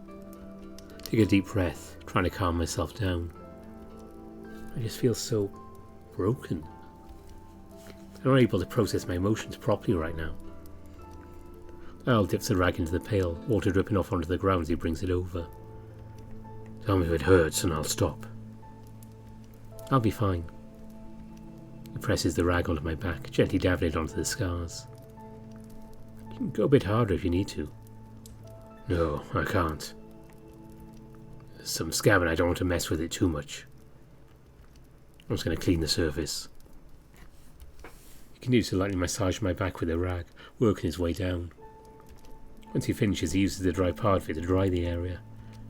I'm honestly amazed at how fast these have healed. You humans had this unique ability, but I didn't realize it was so strong. I begin to unravel some of the bandages and start wrapping them around my lower torso.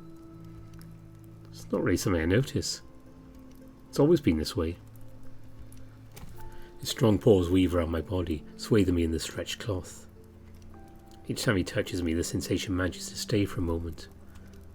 I should keep everything nice and safe. Before he finishes, he roughs his thumb near the area where the branding scar is. Damn you, Adrius. He ties off the bandages and clasps his paws together, brushing the palms. All set. I turn around and pick up my shirt, sliding it back on and pulling my hair out from inside the collar. Thank you. Oh, it's no problem at all. Actually, would you mind helping me with something? Not at all. Could you help me out of this armour? I need to start preparing the turkey. He nods his head in the direction of the dead bird, the feathers of the bird's fan flowing in a gentle breeze. Sure. Can you not get off on your own? He begins to unlatch the leather straps on the breastplate. Oh, believe me, I can. Just takes forever. Walking over one of the rocks, he sits down and continues undressing. I stand up successfully and walk over to him as he fiddles with the straps of his gauntlet. My legs feel a bit unsteady, but I manage just fine. Here. I take his arm and pull the straps away, slipping the gauntlet off his paw. Thank you. That's always the hardest part. Once the gauntlet's off, I remove his pauldron and the chainmail padded on his other shoulder. He's a bit more tricky, but once off he rolls his shoulders and sighs. Why'd you put all this on anyway? You have to go hunt a turkey. You forget we wanted criminals. I unlatch his cape from the leather clasp and bundle it up, setting it down on the rock next to us. I want to be called unarmed and unarmoured. Right. Now onto the breastplate. He's already undone a few of the buckles, so I just undo the back. Some of the parts on the back weren't even latched. There's no way Lyall will be able to reach back there, so I don't bring it up. I take each component away one at a time and set them neatly off to the side. By the end of it, Lyall's left in just a pair of trousers. I fold a colourful red tartan and place it neatly on top of the cape. Lyall throws on the shirt from the rucksack, putting it over his head and pushes his neck fur out through the neck hole. It falls down on his shoulders, chest and back in large tufts. Oh, that feels much better. Thank you. I nod my head, and before I can think of what to do next, he dives into one of the drawstring bags. Do you want to feed Finley? Oh, sure. I've got some carrots here for him. He carried the both of us for a whole day, so I think it's time the two of you were properly acquainted. He tosses me a carrot and I barely catch it, fumble it in my hands. Just go on up to him and hold it up near his mouth. He won't bite. Lyall picks up the turkey and brings it over to a large rock further away from camp, a large knife in hand. He lays a leather tarp on the rock and begins plucking the feathers away from the body, so at this point I realise I'd rather not watch. Take a few slow steps towards Finley, who barely acknowledges my presence. Once I get close enough to touch him, I reach out and run my hand along his dark coat of fur. His ears turn back, a sign he's noticed me, and gently continue to brush him with my hand. I walk up to where his head is and hold out the carrot. He doesn't seem interested in it. I place my hand on his nose and rub in steady motions. Suddenly he lifts his head and nips at my fingers. I pull away and call out in the direction of Lyall, my eyes still trained on Finley. Tried to bite me, I think. Oh, don't worry, he's just nervous. He needs a little reassurance. He won't actually bite you. I take his word to heart and hold my hand again, this time petting up near the bridge of the nose. Finley closes his eyes and snorts, which makes me laugh. He seems to be leaning into my hand at this point. I hold out the carrot again and Finley takes it in his mouth. With each bit I help push into his mouth, he chews it up and soon it's gone. It's very pleasant. I'm glad you're getting along with him. He tends to like everyone. I can now hear Lyall chopping the turkey up into different sections. I can also smell it. Fresh meat. Vorgar was under strict guard in the stables.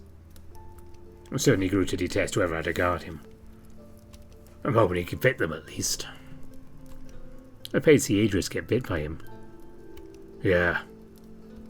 I look back at Finley, his eyes black like ink and shining bright. He's such a gentle creature. Tigran helped make him. He also created that turkey. And Lyall. It's funny. Someone like the headsman is a horseman and Finley's a horse. Even though the similarities are there, I rarely even notice them. Just natural to me, I suppose. There's plenty of differences, but the likeness raises plenty of questions. I'll have to ask Tigran sometime. I'll have to tell Lyall about Tigran as well. Perhaps while we eat. Lyall tosses some of the turkey's bits into a walnut bag and places the meat and the parts that need to be cooked onto a small board. After he sets the board by the campfire, he takes a small tarp with the rest of the meat and ties it up like a bag. Nigel hang this on one of the trees so nothing can get to it. A good idea. He takes a pail of water near the fire and begins to wash the pieces of the meat off one by one. After all of them are cleaned off, he places them in the pot of boiling water. After a long time of waiting with a rumbling stomach, the food's just about ready. It's already dark out, and as I look around I notice all the flowers begin to glow a soft pink colour. It takes my mind off the food. Wow. Yeah. I picked a pretty great spot, huh? I try to stifle my chuckle, but it's no use. I watch a grin spread across his face. It's enchanting. He continues to stir the pot and he picks one of the flowers, gently pinching it between his claws. The glow still remains. Most of the flora in this region can do this. Helps keep them warm during the winter. It's incredible. You should see the golden timber this time of year. The leaves on the trees glow a bright sunshine yellow, casting a soft light over the entire forest. I've never seen something like this before. He takes the bottom off the prop sticks and pours the contents into 2 wooden bowls. I can smell the broth all the way from where I sit. It has a savoury smell which makes my stomach impatient. I'm sure the flowers of your kingdom are just as exceptional. Not really. We laugh at that, and he stands, bringing me a bowl of stew. Large chunks of boiled turkey float in the centre, surrounded by chopped carrots and topped with enough spices to make my mouth water. Along with this, he pulls a large pink fruit out from behind his back. A dragon apricot. Enjoy your meal, my lord, he says with a certain cadence to his voice. Sounds a bit like Gerhard. I don't like it. Thank you, my knight. He sits down across from me, his fur shining in the light of the fire. I tip the bowl up to my mouth, and the second my tongue touches the broth, I'm in heaven. Oh, God, this is amazing. It's okay. I could have... Shut up. It's the first real food I've had in what feels like forever. I'd forgotten what meat there wasn't meat for pigs tasted like. You don't get to sit there and say this dish is mediocre. He crosses his arms and smirks, shaking his head. Never thought I'd make a better chef than a swordsman. You can be good at more than one thing. You clearly know your way around both the sword and a paintbrush. Oh, fair. He pours a bit of water in the empty pot and rolls it around the inside while tossing the slime into the bushes. I continue eating, dipping the entire bowl up and practically pouring it into my mouth. Take a bite of the fruit, the juice practically pouring into my mouth. It's as sweet as I remember it being. It's almost funny. He is the wolf and he's eating so slow and in such a polite manner, compared to me sitting here scarfing down my food like a ravenous animal. I wonder if his species of wolf are also as courteous while eating, specifically the feral ones. Once I finish what's in my bowl, I reminded what I wanted to tell Lyall over supper. I set the bowl down and clasp my hands together. Lyall. He looks up, some stew coating his upper lip. He quickly licks it away. Oh, yes, Ifor. I need to tell you something, but you have to promise me you won't freak out. What happened? It's nothing bad. Just hear me out, okay? He crosses his arms and sets his bowl down. Okay. Confessing it feels like jumping off a cliff into the ocean. Once I do that initial leap, the words just come spilling from my mouth. And so, I tell him everything. I start with the fact that I'm the mortal avatar of Tigran. I tell him about Tigran reaching out to me in the mind's eye after Reynar's murder. The dreams I would have. The headaches. The retrocognitive visions. I tell him about the entire time I was in the dungeon, I had to push myself to my very limits. I can tell him about a few of the visions I've been able to glean from the mind's eye. He's silent throughout my entire explanation, but I can tell he's listening. When I finish, he leans back in his seat, hands behind his head. So, Lyre was onto something that day. So you believe me? He sighs and gestures north with his thumb. When you were in the dungeons, Lyre summoned me to his study. He went on and on about stuff like this. He was saying you had the power of God behind you and other things along those lines. So it's possible you're one of the great emissaries or something. I questioned it at first, thinking he was just on one of his grand breakthroughs. But that night, I got to thinking, realized everything was adding up. That dream we had where you're Raynar. It just seemed a bit too coincidental. He leans forward, resting his elbows on his knees. Not only that, but he managed to convince Lyre, who's typically a man of reason. And maybe it was true. I don't know. All I knew is something was going on. I can prove it to you. He raises an eyebrow at that. How? It's a few days before you'd leave for Driss. You were about 13 years old. You and Adrius were in the gardens. You promised him the journey to Driss would be fine. When the Queen came to tell you the news you'd been waiting for, you were so excited. Be able to train under your heroes, a dream come true. You were well on your way to becoming a knight. Lyall looks a bit shocked but composes himself. That was certainly creepy. Past few months of mental torture have chipped away at my disposition, so I apologise if that was a little uncalled for. Lyall shrugs. I'll get used to it. But yeah, I suppose I believe you. Good, because I don't think I could deal with you not believing me while also being bombarded by all of this. If it makes you feel any better, you're the only one I've told. Oh, trust me, I'm not mad at all. I'm mainly concerned. About what? About you. It must have been terrifying for you to go through all of that. I sit down on the grass, using the rock I was previously sitting on as a prop for my back. Believe me, it was. Some of the scariest moments of my life have happened in those visions. But it's something I've come to appreciate in the end. Who knows where I'd be without this blessing? Lyall stands up, picking our bowls up off the ground and pouring some of the water from the pail into them to wash them out. It kept me going, among other things. I say this while gesturing to him, which he smiles about with a slight nod. So you can just have these visions whenever? Most of the time. Right now I feel like if I try to see anything I'd throw up. Also, if the event was more recent, it's harder to see. Like looking through blurry glass or a distorted reflection. He sits down in front of the fire, staring into it with focused eyes.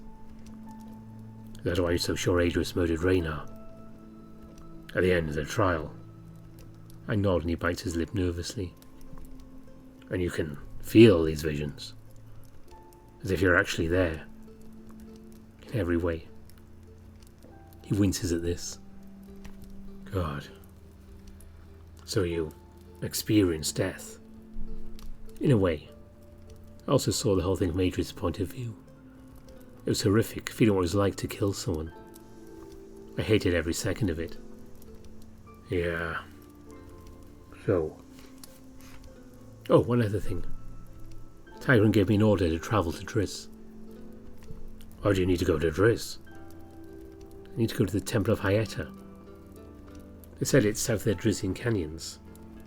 It's where I'm supposed to finish my training. Lyall stares into the fire and then looks up at me, his eyes like black mirrors. Is this what you want? Do you really want to be this emissary? The words come out with a bit of trepidation. Do you even have a choice? Whereas I'd never actually asked myself this question. I can't stay in Lyre. I can't go back to Erin after what's happened. If I did, I'm not sure I would do. This feels like the only path I can take. It's the path I'm supposed to take. There's nothing for me back in Erin. I can't stay in Lyre either. Only option is to go to Driss and figure everything out. Lyall continues to stare into the fire, his ears back and his tail limp. He's as still as a statue. Then he breaks the silence, looking up at me with a determined gaze. I'll come with you. Hearing him say this takes a weight off my chest I didn't even know was there. Thank you. I know you feel like you have a certain duty to fulfill with me. But I need to know something. And what is it? If you didn't have any honourable obligation to be by my side, would you still stay with me? Forever. He looks down, a sad expression on his face. I've abandoned my vows. Raynar is dead and Adrius killed him. I'll never see my mother or father again, most likely. I'm wanted for treason and murder, so the sooner I leave Lyre, the better. Wherever you go, I'll go. Murder? He takes a deep breath and interlocks his fingers. I wanted to tell you. His voice is shaking. What are you talking about? What happened? I told you how the headsman helped me escape, correct? Yes? He wasn't the only one who I came across down there. He starts rubbing his eyes, trying to dry tears that are beginning to form. He takes another deep breath and continues. There was a castle guard assisting him. He was going to alert the other guards. Stopping him was the only thing I could think of. I had to save you. I swung my sword in the back of his head, almost decapitating him and killing him instantly. Didn't even know his name. It just happened so fast. I had to act. I had to. He doesn't notice that I've gotten up and sat down next to him until I hug him from the side. I can feel his large body trembling as he tries to stifle a sob. Remember when we spoke in the gardens?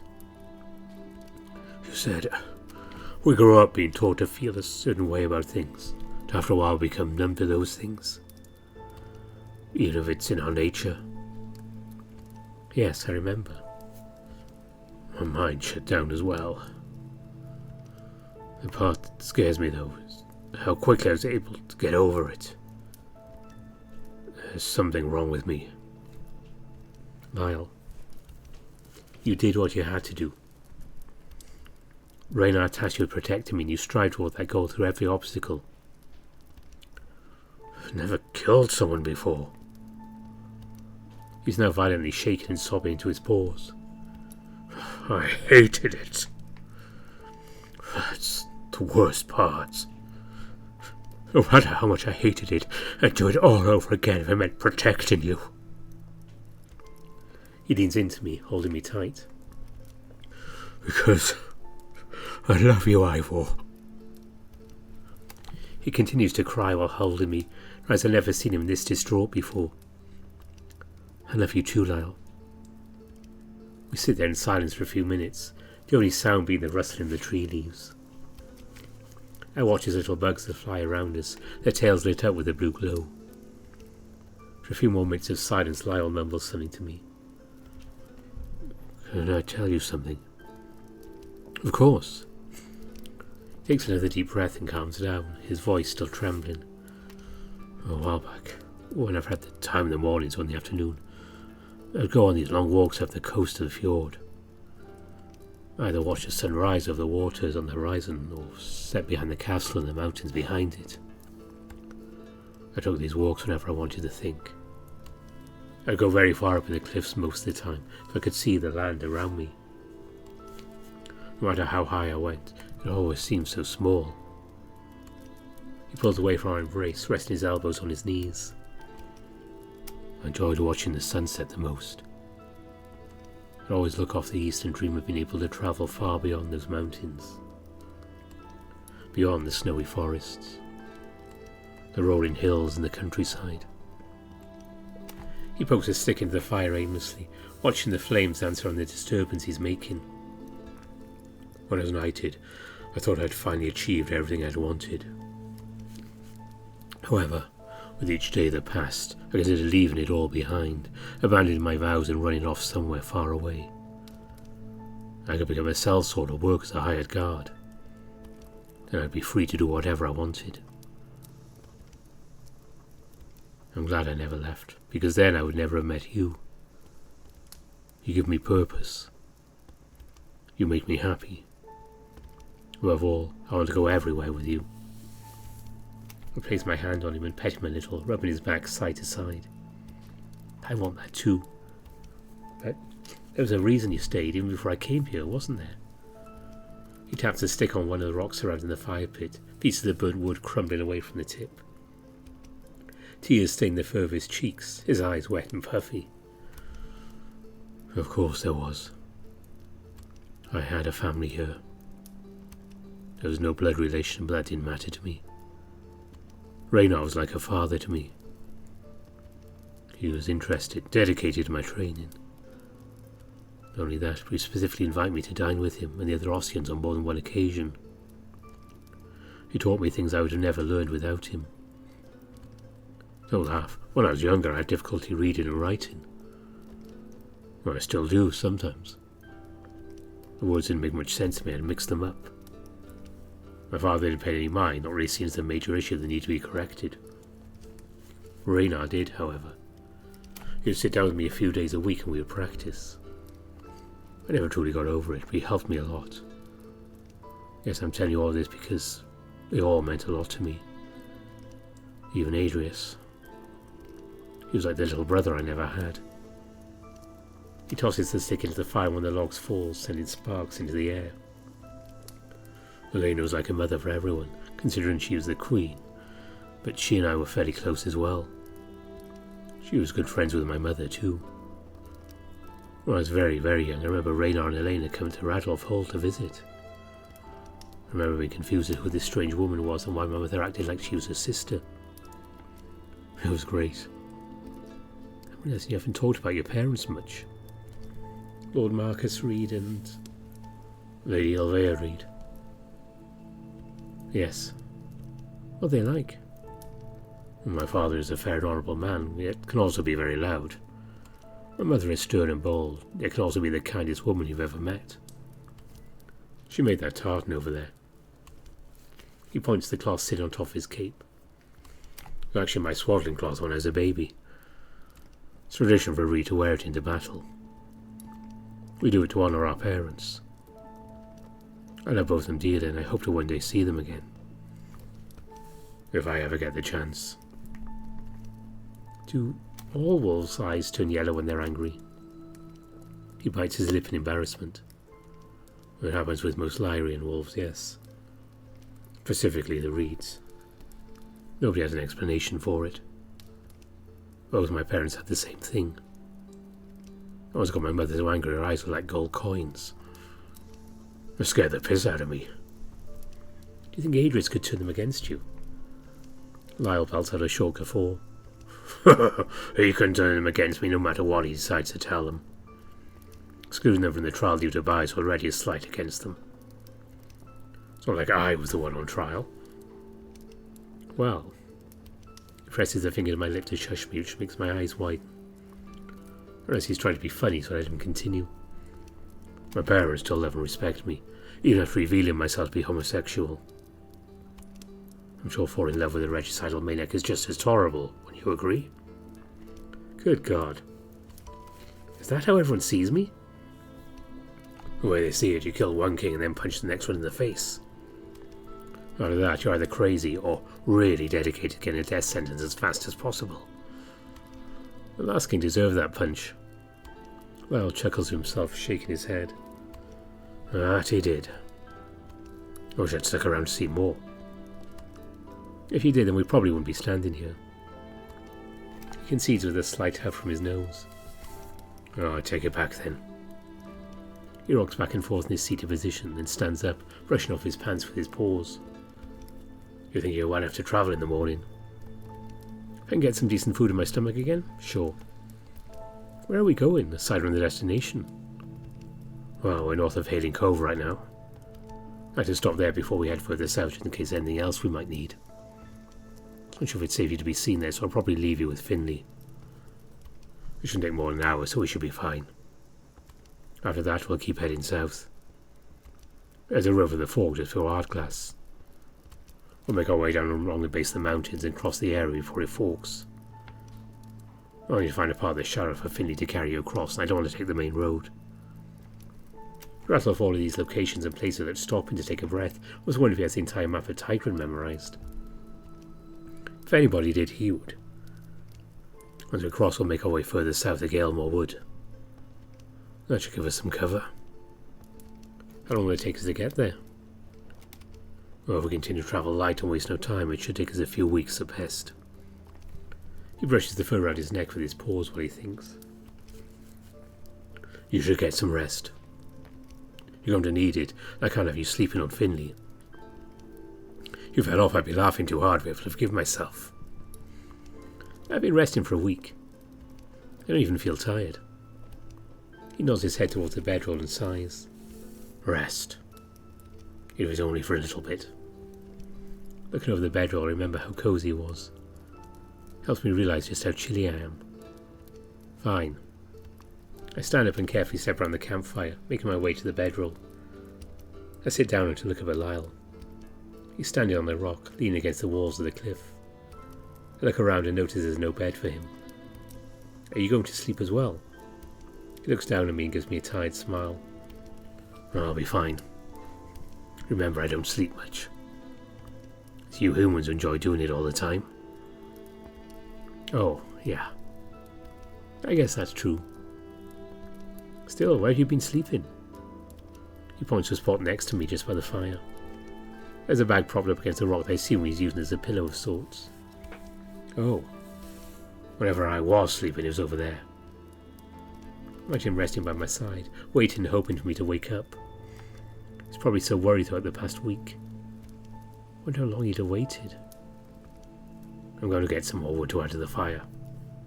I don't want you getting cold throughout the night. He jumps out from the rock and heads over to where Finley is hitched.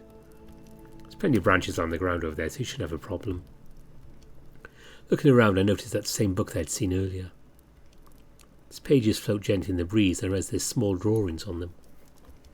Did Lyall bring his sketchbook? That's actually really sweet. I know it's silly, but things like that are the reasons why I like him so much.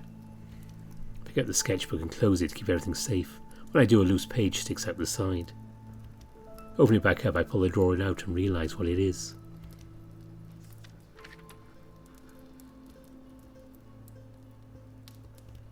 It's a portrait of me. My eyes are closed and my hair is long and sprawled out, falling down my head in thick curls. Do I really look like that with a beard? I run my hand over the rough prickly surface of my chin. Maybe I should keep it. I look so old. Being in the dungeons might have caused that. Well, I drew that a few days ago. Al stands on the other side of the fire pit. Didn't even notice him making his way over.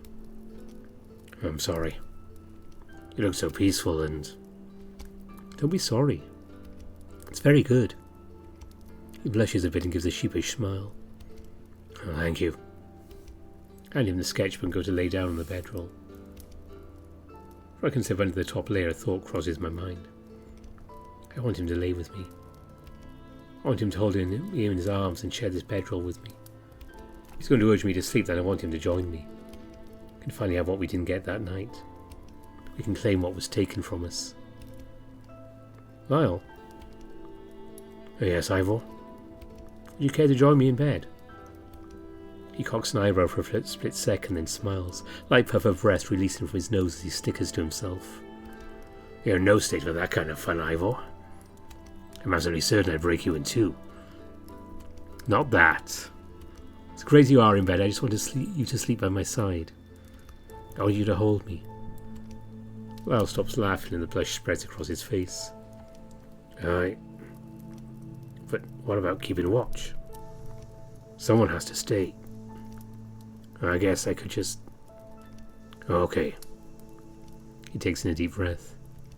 Yes, I suppose we can do that. Naked. Alright. Lyall walks over to one of the bags and begins taking off his shirt. As he does this, I take off my clothes too. Once I have it pulled over my head, I throw it over in the direction of Lyall's armour. It lands on top of his pauldron in the wall, and I reach down to start unfastening my trousers. Once those are loosened, I lay on my back and stick my legs in the air, pulling each pant down around my ankles. Pull each of my feet out and throw the pants off to the side. I lay back on the bedroll and look over at Lyall. He's wearing just his underwear, bent over stuffing his wadded up clothes into the rucksack. His big tail sways back and forth, rests on top of his ample rear. His underwear leaves little to the imagination. I can't believe I'm saying this, but I've almost forgotten how great your ass is. And I'd forgotten how forward you can be. I mean it. What do you do to get your legs so big? He bites his lip, then answers. Oh, running. Well, I mean a lot of running. Also footwork. Really? Oh, yes. For a sword in man's hand, you'll find it's his legs that do most of the work. He says this and slaps his thigh with his right paw. The surface ripples slightly, but I can tell from the firmness there's plenty of muscle underneath all of that fur. I haven't seen him in this light since that fateful night. There's something different, though. Tell me you'll notice all little details about his body. The way his shoulders are adorned with large tufts of fur which then run down his back. The slight punch to his stomach when he's rested. The way his chest rises and falls with each breath he takes, no matter how relaxed. His thighs are wide with muscle, show off just how strong his legs are. I don't pay attention to his feet often. With the way they're shaped, I wonder how hard it is to walk on paws. He doesn't seem to have an issue with it. Like what you see? Very much, yes. He walks around the fire, the light casts a bright glow onto him, showing off every curve and every chiseled muscle. I watch what's between his legs as he walks, then mesmerised by the way it sways with each leg movement. With each step his thighs brush into it, pushing up into his underwear. He kneels down in front of me and looks over my body, raising a paw to run through my hair. I lean into his touch, letting him caress my face in his large paw. As he does, I run my hand up and down his muscular arm, feeling the density of his forearm and the curves of his bicep. He shudders as I do this, giving me a feeling of dominance that I'm not used to having with men of his size. Being able to pleasure him with something as simple as touch fills me with pride. All I want to do is make him happy. Oh, did you want to lay down? Oh, I was thinking something like this. I take his paws and lean back onto the bedroll, pulling him down by my side as I do. I situate myself in front of him and nestle myself into his waist. My rear rubs up against his crotch and I feel him loosen up a bit. He lets out a soft moan, but I bury myself further into him. My back presses up against his chest and stomach, the latter acting as a cushion. I mean, this is a compliment, but you're a lot softer than you look. I don't look soft. I wasn't talking about the fur. I nudge him in the belly as I say this. Oh, I suppose I have been eating a bit more lately. I'm trying to keep my energy up. I like it. Makes this all the more enjoyable. I shimmy into him like a big furry blanket. It's only going to get better from here. Why's that? When I was a guard, I had to follow a somewhat strict diet. Well, I didn't have to, but as captain I figured it was best I follow the same rules as everyone else. Set a good example. And now you don't have to. He chortles to himself, the shot of breath rushing over my head. No, I don't have to. He hugs me tighter. I'm only going to get bigger too. How so? You may have stopped growing at 16, but like humans, the rest of us don't really hit our maximum height until our mid-20s. I'll be a whole head taller in a couple of years. Oh, really? That's how tall my father is. I'm going to need heeled boots. Though he had a bit of a cut. He says his last part under his breath, chuckling to himself. I'll love you either way. Still, that's pretty tall. Hopefully I can keep up. He pats my hand with his paw. Aye, well, you don't have to worry about a thing. The bigger I am, the easier it'll be to shield you. That is my sworn duty. He says that last part with a posh inflection to his voice, getting a laugh out of me. Putting me tighter in his warm embrace, he scoots back and tugs me against him. He's warm and soft, his long neck fur falling down around my upper body as he leans forward, resting his head above mine. I can feel his warm breath fall down around the back of my neck as he lets out a sigh of pleasure. My hair rests against the top of the bedroll, the long curls spreading out among the leathery surface. I should have my hair cut soon. Maybe Lyall could help me with that. We settle into positions. He clears his throat and whispers into my ear. Wish we'd gone to do this all those weeks ago. I sometimes lie awake at night and wonder how things would have gone if you'd stayed with me in my room. We could have just never answered the door. Pretended we weren't there. Lie under the covers and continue to enjoy the rest of our night. I wish we had. We've been met with a terrible tragedy in the morning. Is it selfish for me to wish for an outcome while we would have been blissfully ignorant? He pauses to think for a moment, running his paw on my thigh slowly. I'm not sure. What we've been through, what you've been through, I don't think it is. I just wish moments like this could last forever. No interruptions. He softly chuckles and pats my thigh with his paw. So do I. We lie there for a few more minutes, listening to the fire crackle and the leaves blowing in the wind. He's soft against me now, so I assume he's past the initial burst of intimacy. Lyall? I don't get a response. His soft snoring clues me to the fact he's now fast asleep. I scoot further into him and close my eyes, letting him surround me. Before I relax into the light amount of sleep I plan to get, a thought crosses my mind. Counting the days I was in the dungeons was easy until after the trial. But if it's been a week since we escaped, it must be somewhere around the 20th of Nox.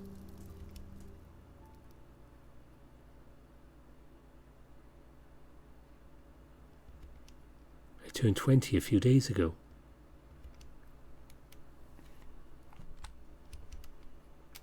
No matter how comfortable I am, I'm only able to sleep for a short while.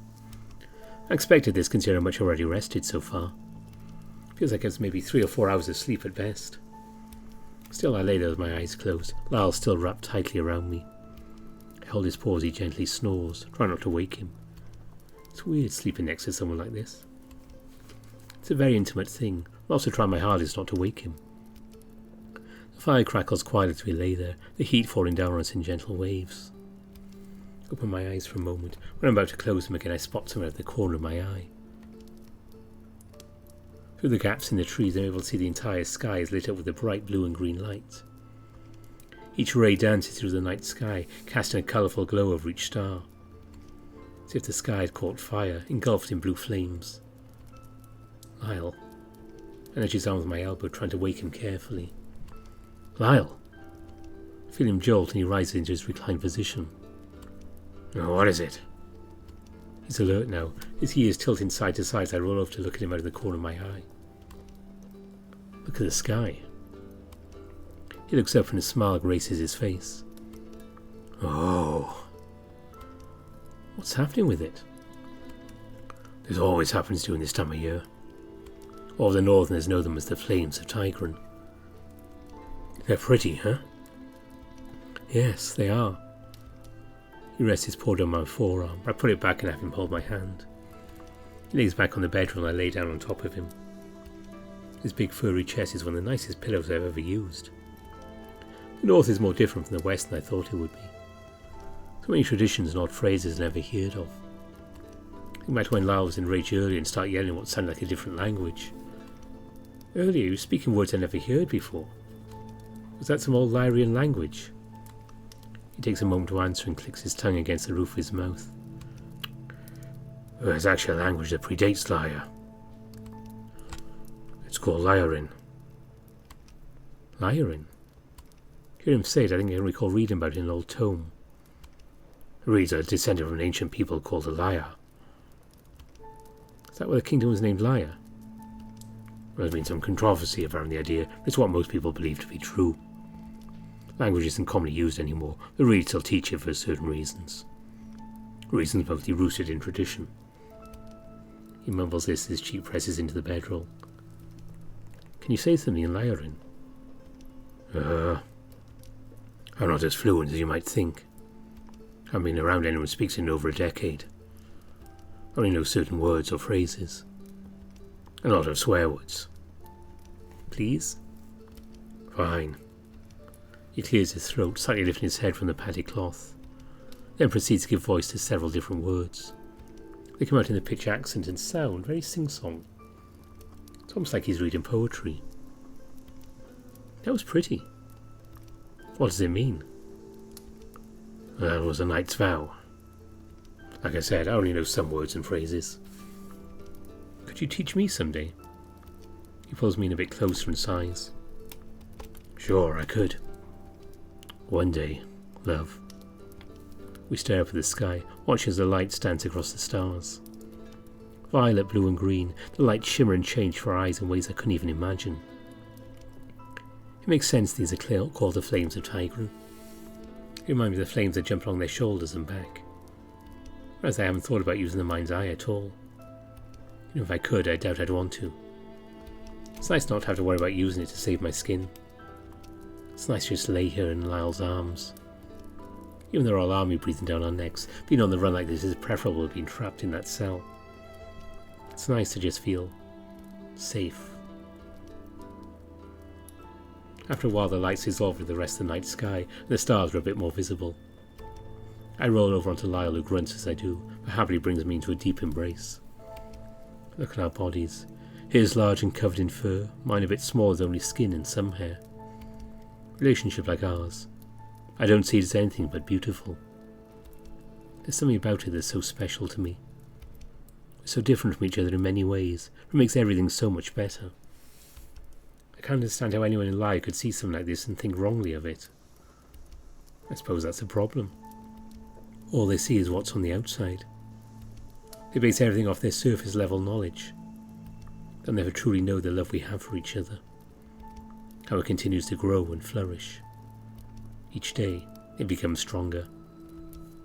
I've doubted myself before, but now I know what love is.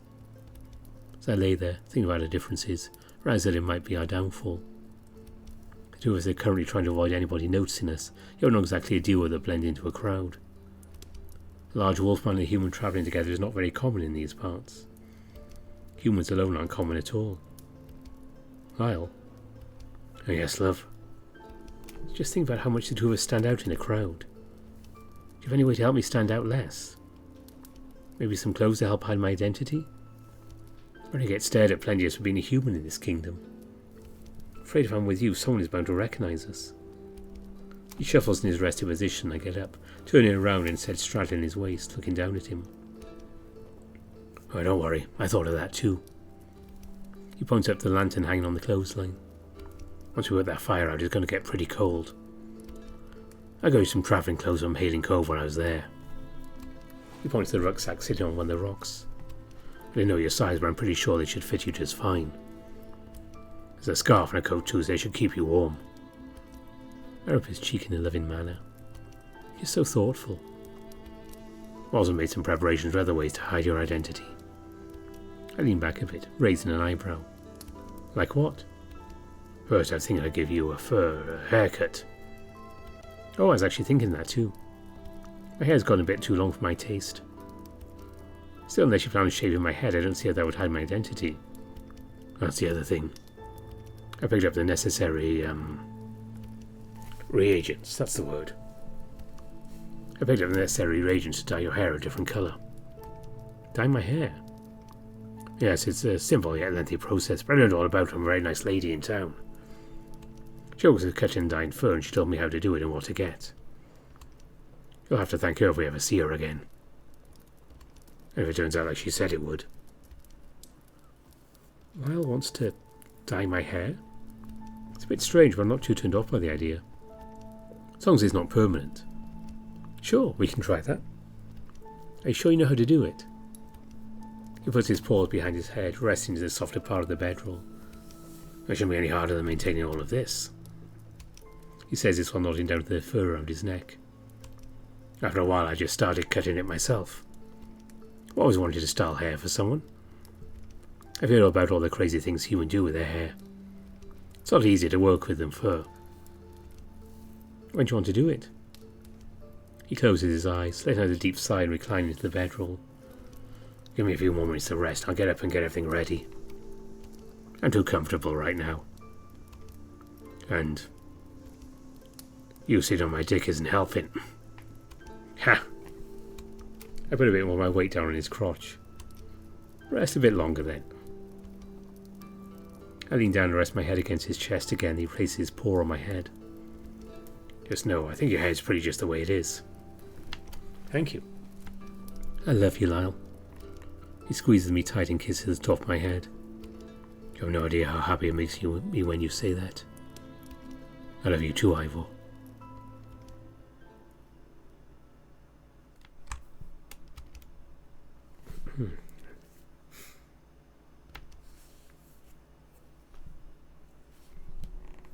Sitting on the sofa in his room, Adrius rests his elbows on his knees, staring at the floor with a tired face.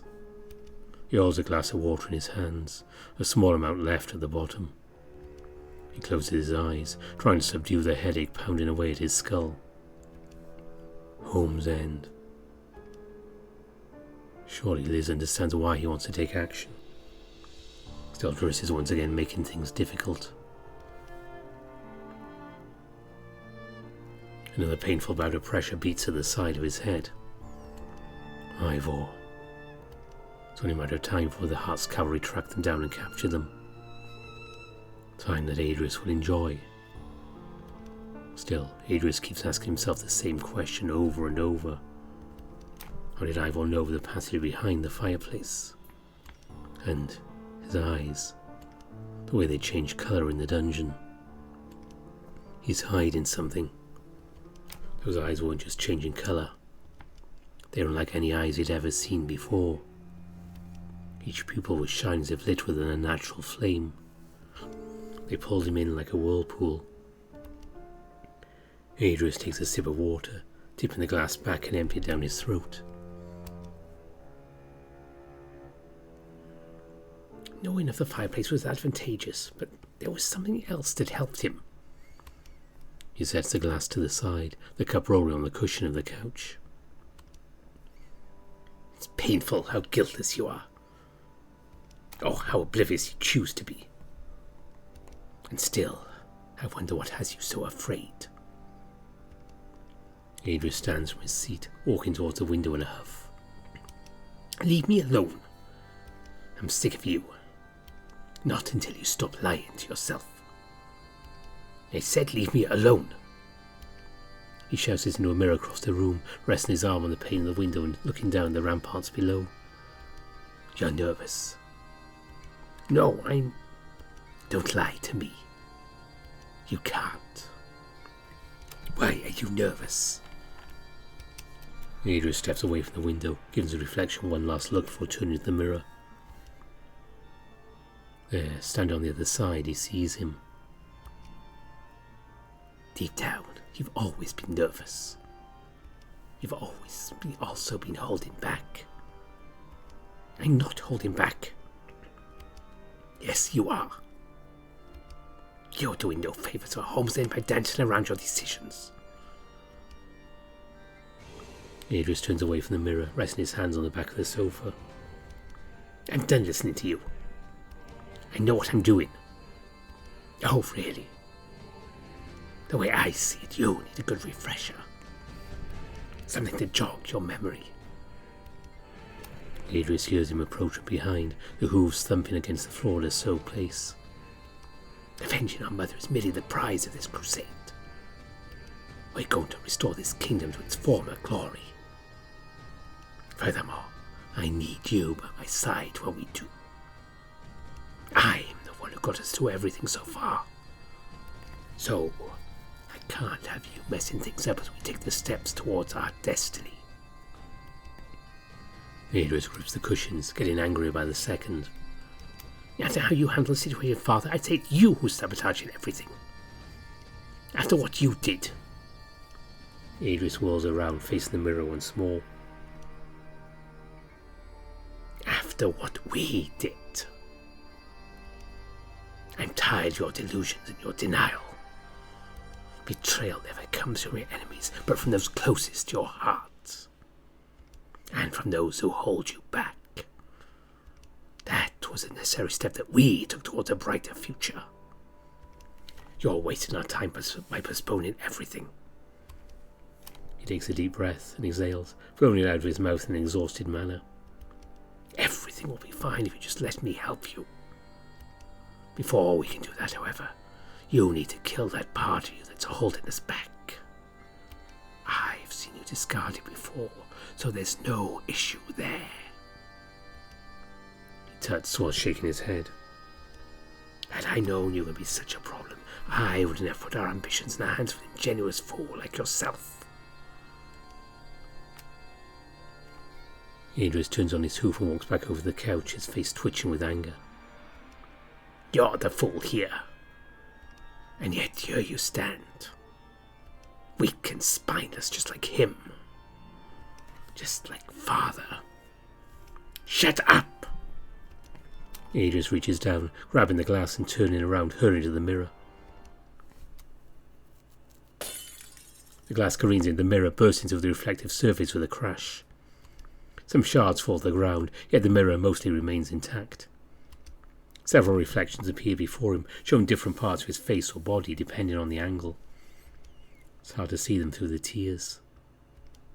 There's a quiet knock at the door which snaps him out of his state of shock.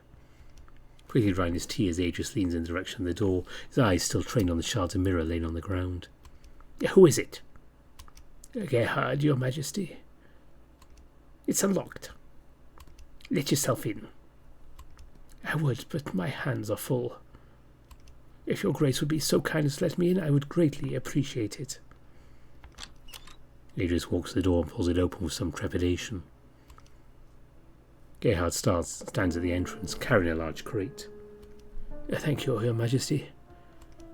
Adrius steps aside as Gerhard walks in. Where would you like for me to put this?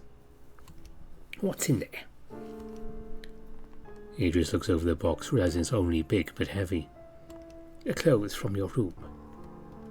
I can have them placed in your wardrobe for you. At your late father's clothes should still be adequate, though some may be a bit large. I could help you look through them if you'd like. Gerhard sets the crate down by the wardrobe with a loud thud, rubbing his back. That's all right, Gerhard. I'll go through them myself in a moment. Very well. Will that be all? Yes, thank you. Adrius notices Gerhard looking at the shards of mirror on the floor.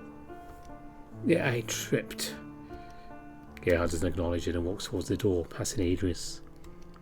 Shall I have someone come to clean up the mess? Yes, that would be fine, thank you. Gerhard makes his way to the door and slides his hand along the side, beginning to close it. Gerhard. He stops closing the door and leans back in. Yes, Your Majesty. Adrius taps his hoof while looking at the ground, mustering the words. Thank you for everything you've done. I won't forget it. I know you thank me, Your Majesty. I'm forever in your service. Once Gerhard closes the door, Adrius shakes his head and makes his way over to the crate. He opens the lid and finds a dozen stacks of neatly folded clothes. He recognises most of them being outfits he would wear on occasion. There's even a pair of black robes lined with golden embroidery. His father had pushed him to wear that outfit many times on special occasions. Most of the clothes are dyed in his family colours. There are a few that diverge from this trend. He takes a few stacks out of the crate and places them inside the doors of the wardrobe. Before he can reach for the set, he sees an ensemble laying at the bottom of the wardrobe. Looks like they might have been his father's clothes. It's odd as they're not big enough to be something Reynard would have worn recently. Not too old-fashioned either. There's a knock on the door as Adrius sets the outfit on the sofa. Come in and be quick about it. Your Majesty, it's Leif. Adrius turns to the door, cocking an eyebrow. Leif? Come in. Leif pushes the door open and shuffles into the room timidly. Adrius. What is it, Leif? I assume it's something to do with the prosthetic you commissioned. I didn't think I'd be hearing back from you until then. Leif folds his wings together, wringing them slightly as he stutters out the words. Yes, the prosthetic is finished and ready. Plated with gold in perfect weight. Excellent, where is it? It's, there's something else I need to tell you. Adrius sits on the sofa and pinches the bridge of his nose. Oh, what's wrong? Your voice always trembles out when something's wrong. Leif bounces his legs as he stands there nervously fiddling with his gloves.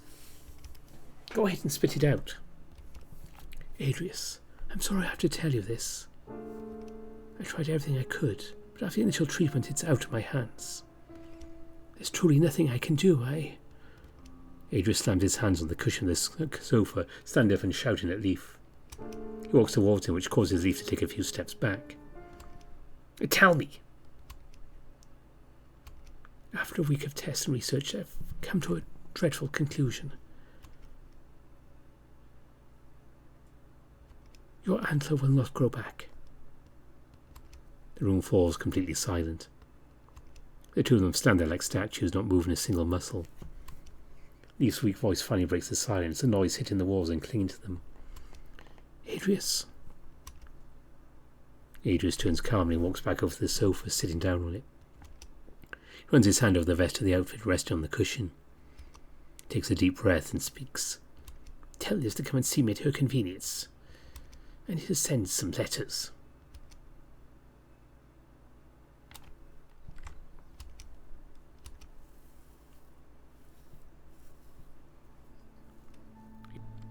You're dressed. I holler over my shoulder at him, stuffing the clothes I was previously wearing to the bottom of the rucksack set out of the way. Yes, just put away my old clothes. These are really comfortable. I'm glad you like them. The camp is starting to feel less cosy as the fire pit is now just a pile of charred logs and smoke. If it wasn't for the warm clothes, I'd probably be freezing. Most little things are packed away, so we just need to put everything back on Finley. You'll have to sit in front of me again since he's going to carry everything on his saddlebags and back. I also need you to carry one of the bags in your lap. Sure. I bend down and start picking up a few things lying around camp. Actually, wait. Before we do any of that, I want to show you something. I set what I picked up so far back on the ground and brush off my hands. He doesn't move and stares at me until I break the silence. What? Sorry, I'm just admiring your hair. I don't mean to brag, but it looks a lot better than I thought it would. Wish I had a mirror, but I'll take your word for it. Lyall walks to the edge of the camp, stopping at one of the trees. Come on, you're going to like this. He continues walking. I leap over one of the rocks, landing in the grass and running forward to catch up to him. The shoes Lyall got for me feel very nice. The inside feels like a cloud wrapped around my foot, and they're close to my size. It must have been hard for him to find a cobbler in a city like Hayden Cove. Catching up to him, I follow behind at a steady pace as he pushes his way through the trees. The glade up ahead, and we should be able to see the sun rising over the eastern mountains. As I walk by his side, my feet crunching against the frigid grass and branches, I can't help but feel a bit nervous. Soon we're going to begin our journey across most of Lyre. I'm scared, uncertain, and feel a slight sense of danger. I know I can do this, though. We can do this. We make our way out in the glade, the trees dusted with a light amount of snow. The morning fog parts, we stand for a large field which spans all the way up to the horizon. I can see the light of the sun being cast into the sky behind the peaks of the mountains. Views like this often remind me. Even once the sun sets, you can always count on it to rise again the next morning. I walk forward, the grass moving in waves along the ground. The tree line behind us rustles and the cold breeze blows through my hair, sending a chill over my face. The scenery is freeing. It's beautiful. Yeah. You seem nervous. I chuckle at his question, not exactly sure how to answer it. Nervous. Something like that. Last time I felt this way was when I became a kestrel. Lyall takes a step forward and speaks with a curious tone to his voice. What's a kestrel? Open my mouth to give an answer, but I come to the realization I don't have a reply. As I stand on the edge of the tree line, mouth agape, those feelings from earlier seem to drift away on the winds. They're instead replaced with the determination, optimism and hope. Above all, I don't feel lost. I don't feel chained down. I don't know. Why did I say that? Before my mind can linger on what I'd said and why I'd said it, an odd feeling overcomes me. Then Lyall tackles me with a hug from behind, leaning down and kissing me on top of my head. I lean into his touch and he gives me a tight squeeze while stepping back and walking to my side.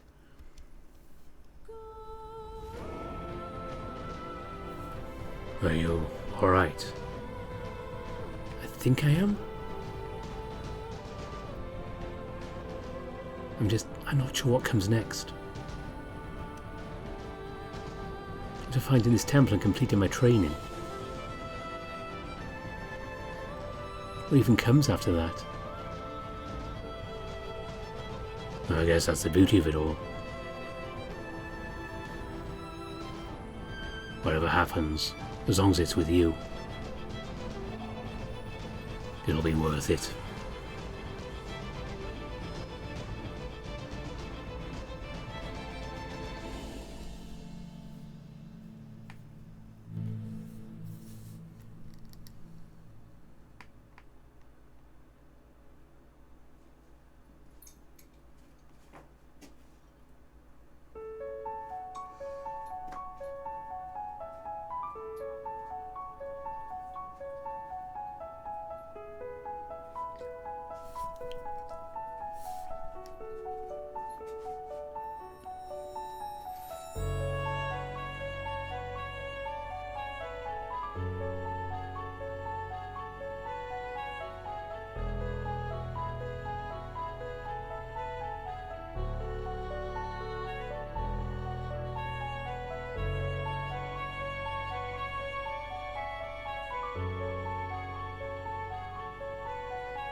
And for those of you still with me, yes, we will be playing Driz when it comes out. We are going to go on this journey together. Hopefully later this year or early next year. When it comes out, we'll be there. Thanks for watching.